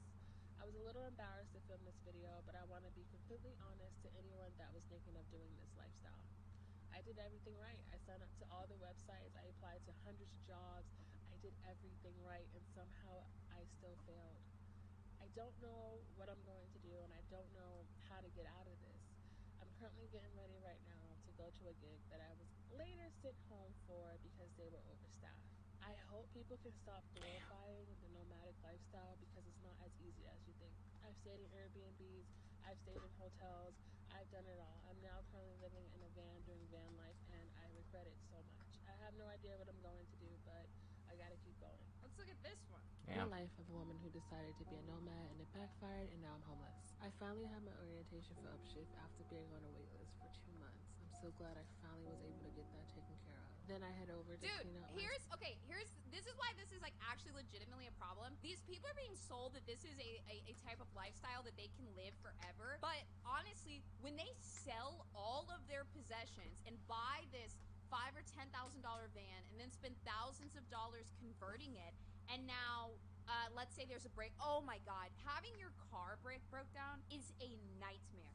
It is a nightmare. Being stranded on the side of the road and not knowing what to do is a nightmare. Being stranded and not having the money to fix your vehicle, it's horrible. Now imagine you're living out of your vehicle and the mechanic says it's gonna take 2 days to fix. You can't stay in the van anymore, and now you have to stay at a hostel for 2 weeks, and you can't afford it. And I don't think that these realities are sold to the people that are imagining getting away from their difficult lifestyle. My storage unit with the remainder of the things that I have left. I went and had some lunch.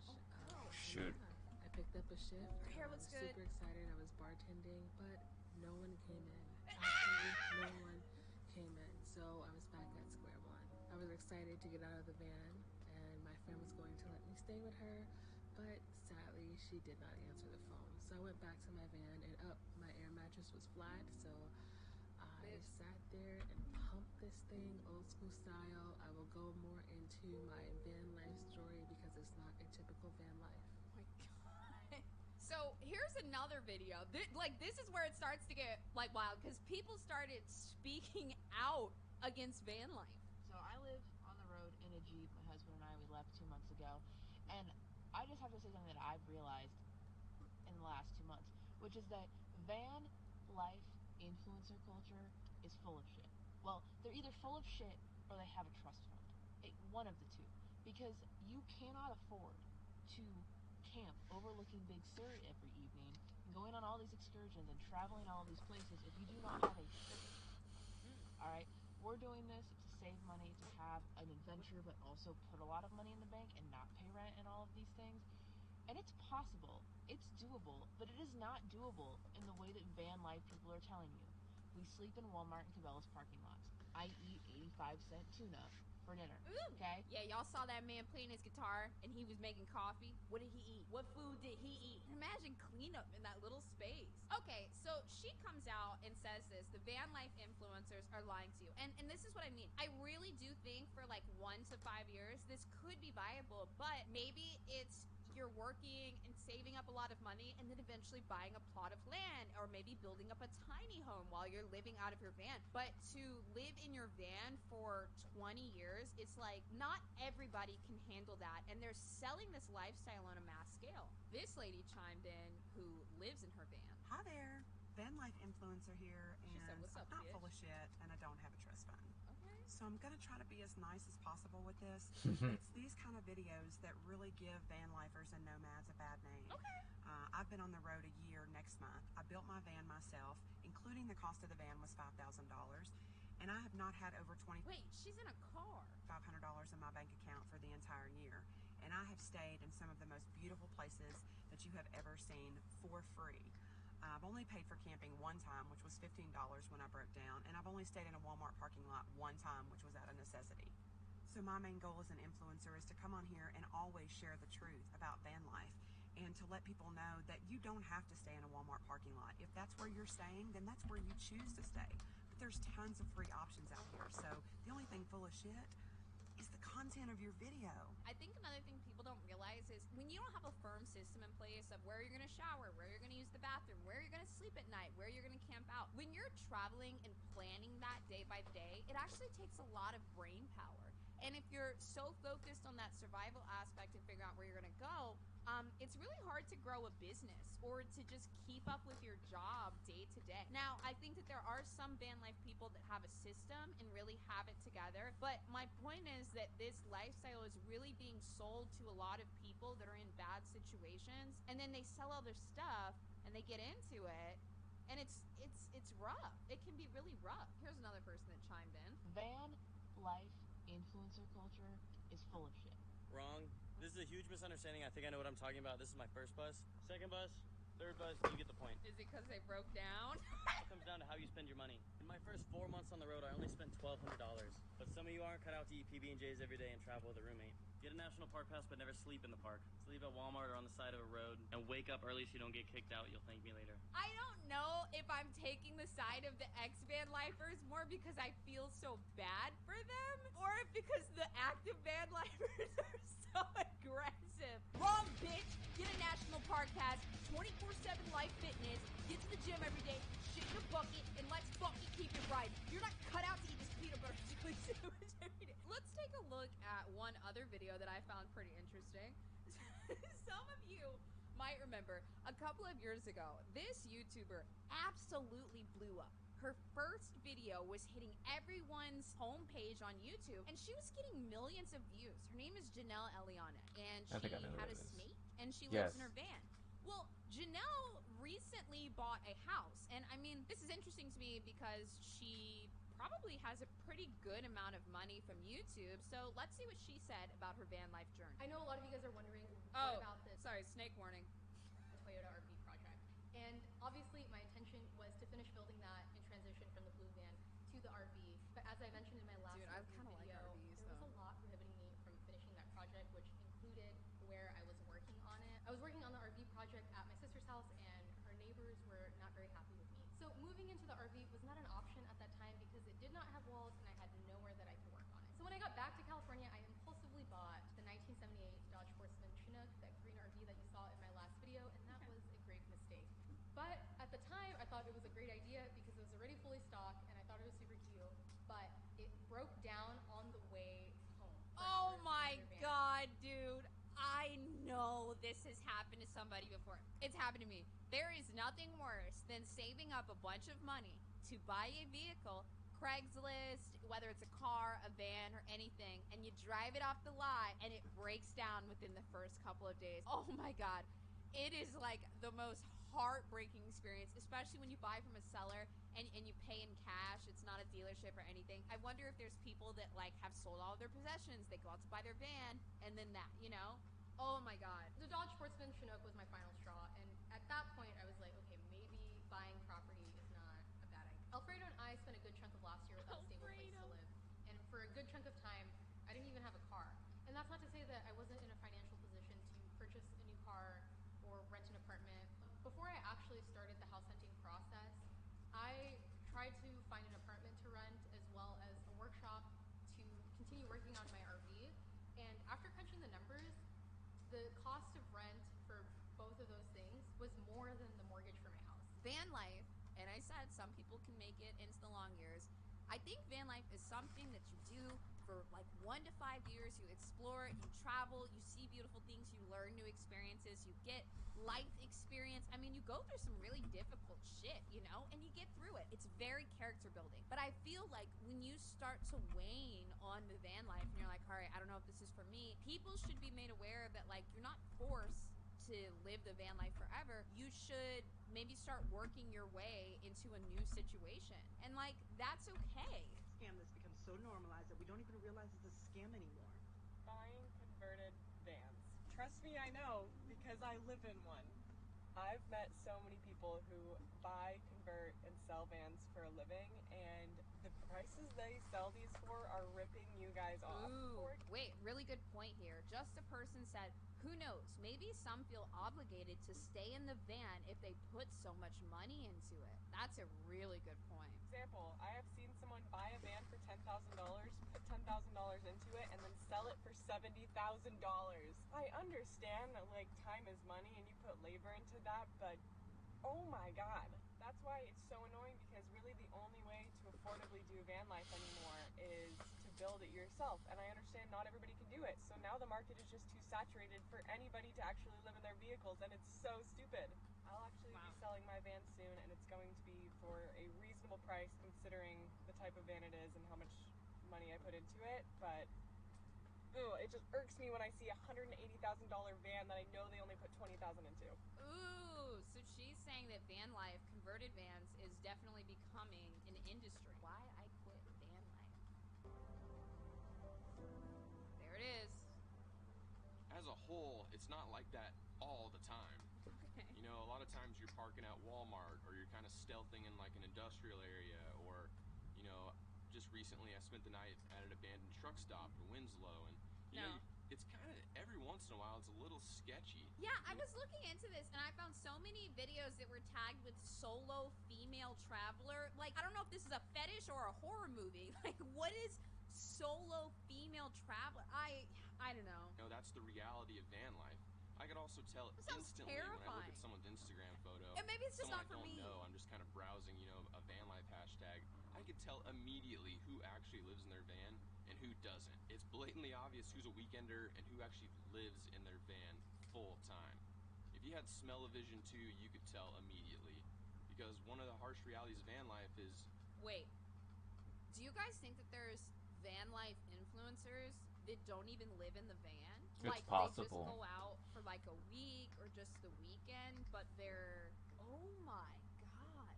Would that be cancelable in van life world? I think it is. I feel like it is. That's so bad. That's so bad. Showers. You don't take them very often. I averaged about 2 showers a month when I was living in this van. Give us the tea, and beard man. Think about So that wait a for minute! moment. I averaged about 2 showers a month when I was living in this van. And 2 showers a month? I would be praising Jesus when the water hit my body. Honestly. Did you get a hot shower, beard man? Did you get a hot shower? And think about that for a moment. It's pretty grimy. A lot of times you're just dirt bagging it, and that's the reality of it. Water is really heavy. Don't y'all's balls get sweaty after like 48 hours? 72 to 96 hours? Okay. All right.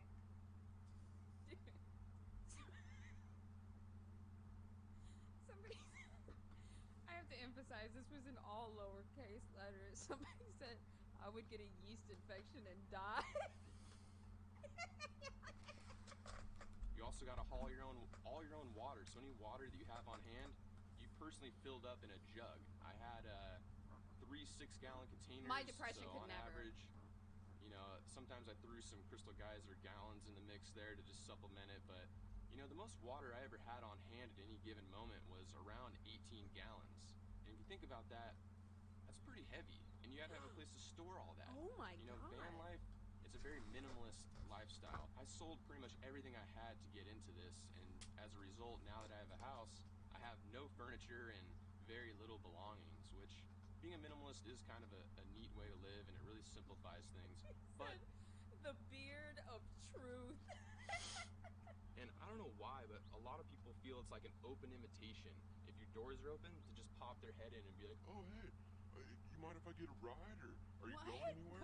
There's been numerous times where I've had to tell people that no, like I'm not going anywhere. I won't give you a ride. Like I'm here for the night. And some people didn't take too kindly to that. There were Okay, wait. Is anyone that does your van life, do you guys ever meet like super weirdos?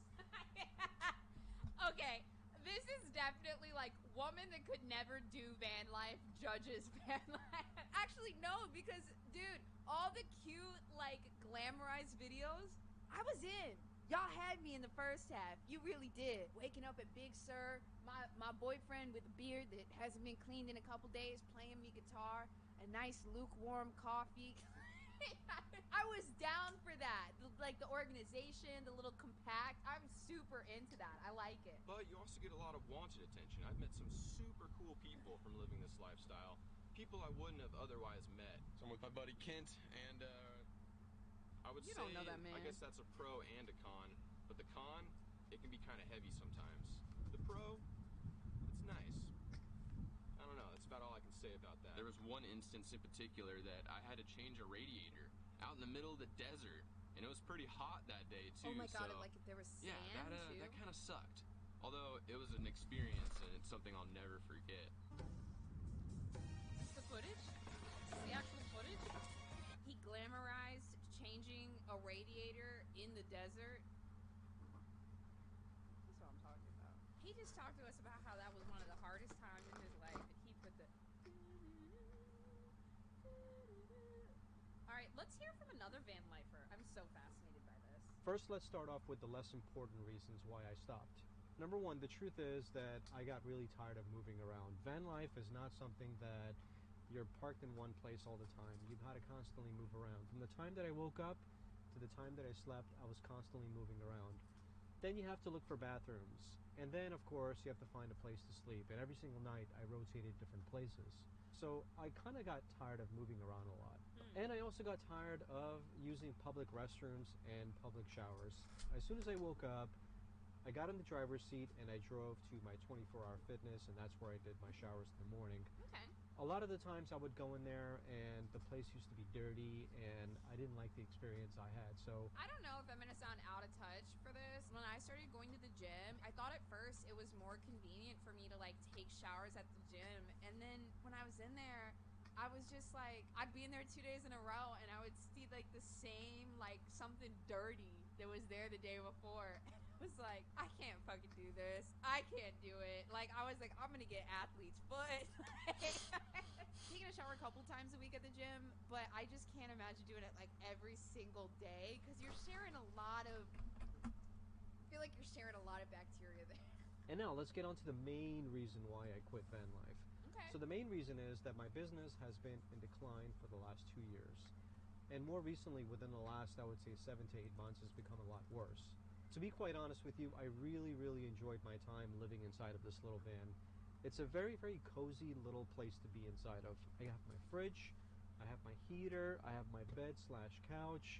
Rambo's pretty comfortable. We have our water, we have our food. I mean, it's pretty much a small, tiny little 35 square foot home. Really, it is. And when you're inside of here, you forget about the world. You forget that it exists out there. I had a really great time here, and I had great, amazing plans. The way he's talking about it, he's saying, yeah, and it's fucking over now. It's over, y'all. Travel the entire United States, as well as Mexico down south, and Canada up north. But I have to feed myself. My business is very important, and YouTube, unfortunately, doesn't pay the bill. So in case you're curious about what I do for a living, I run an Amazon FBA business. I started this business approximately 5-6 years ago. The perfect job for being on the road. I produce my own products in China, have them delivered to the United States, as well as Canada and Europe. So I sell in all 3 Amazon marketplaces.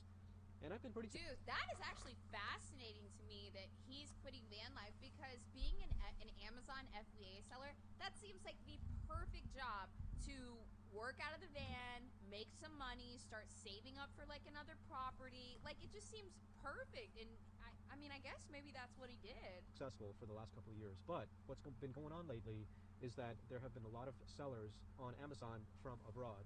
A lot of these sellers are coming abroad from China because for them it's direct sales into the US and European marketplace. So they ship it directly from their factories and they can sell it a lot cheaper than I can. And shipping for them is a lot cheaper as well.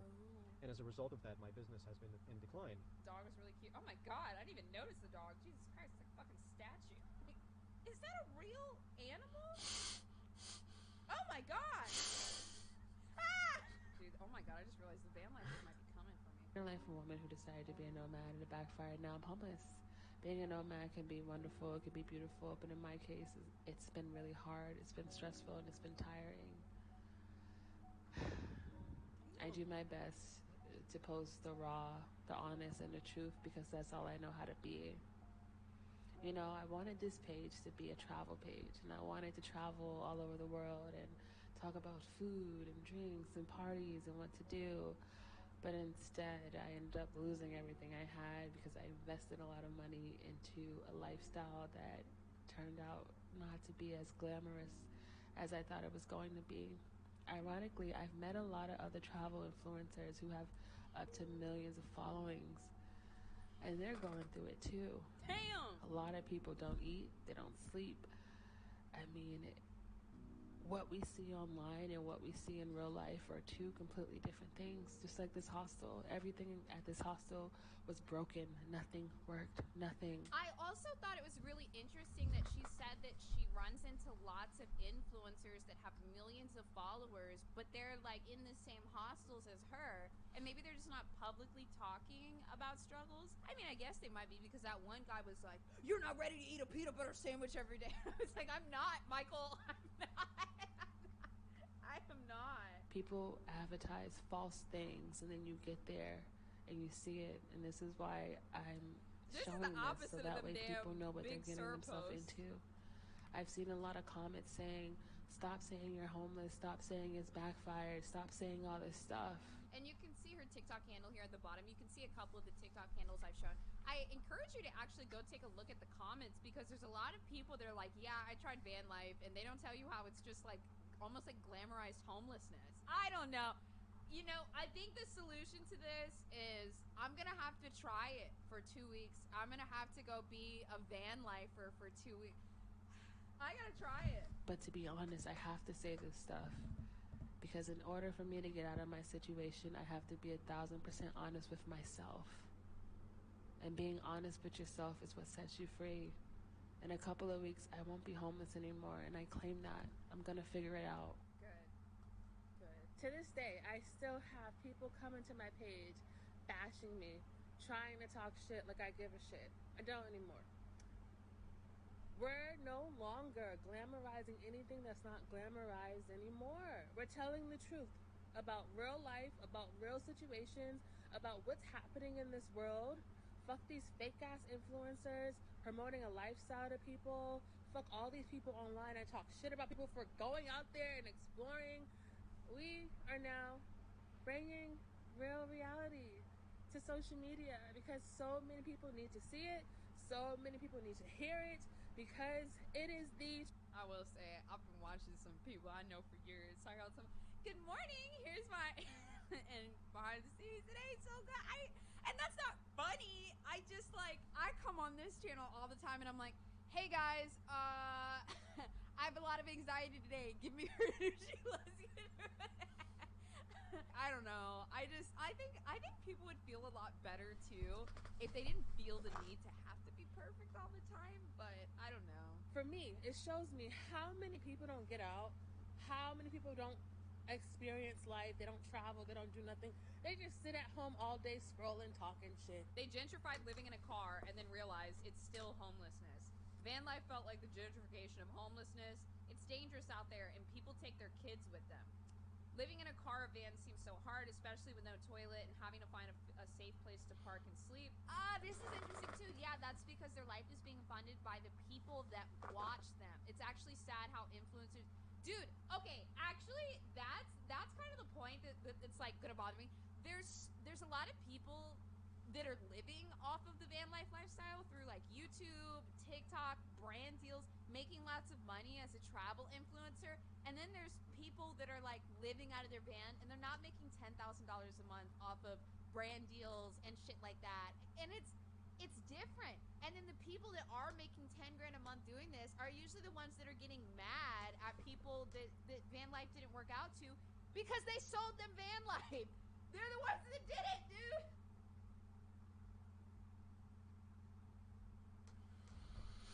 They are the ones that did it, dude.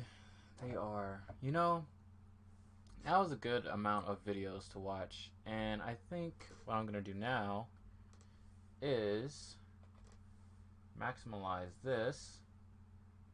And then... Oh, hold on.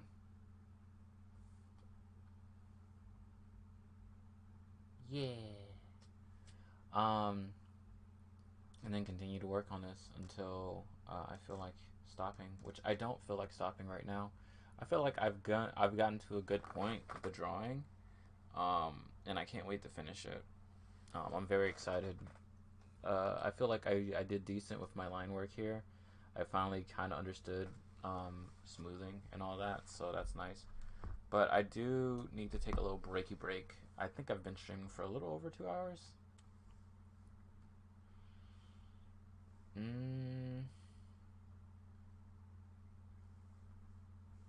does not tell me properties. No, cancel.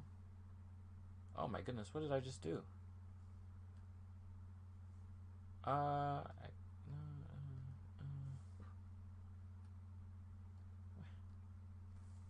in the world? Why did it do that? Okay. Weird. I just wanted to see how long I was recording for.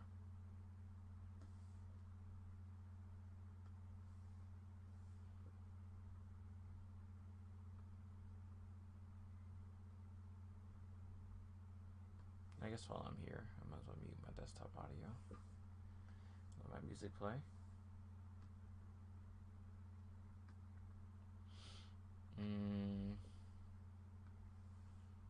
I'm sorry, y'all.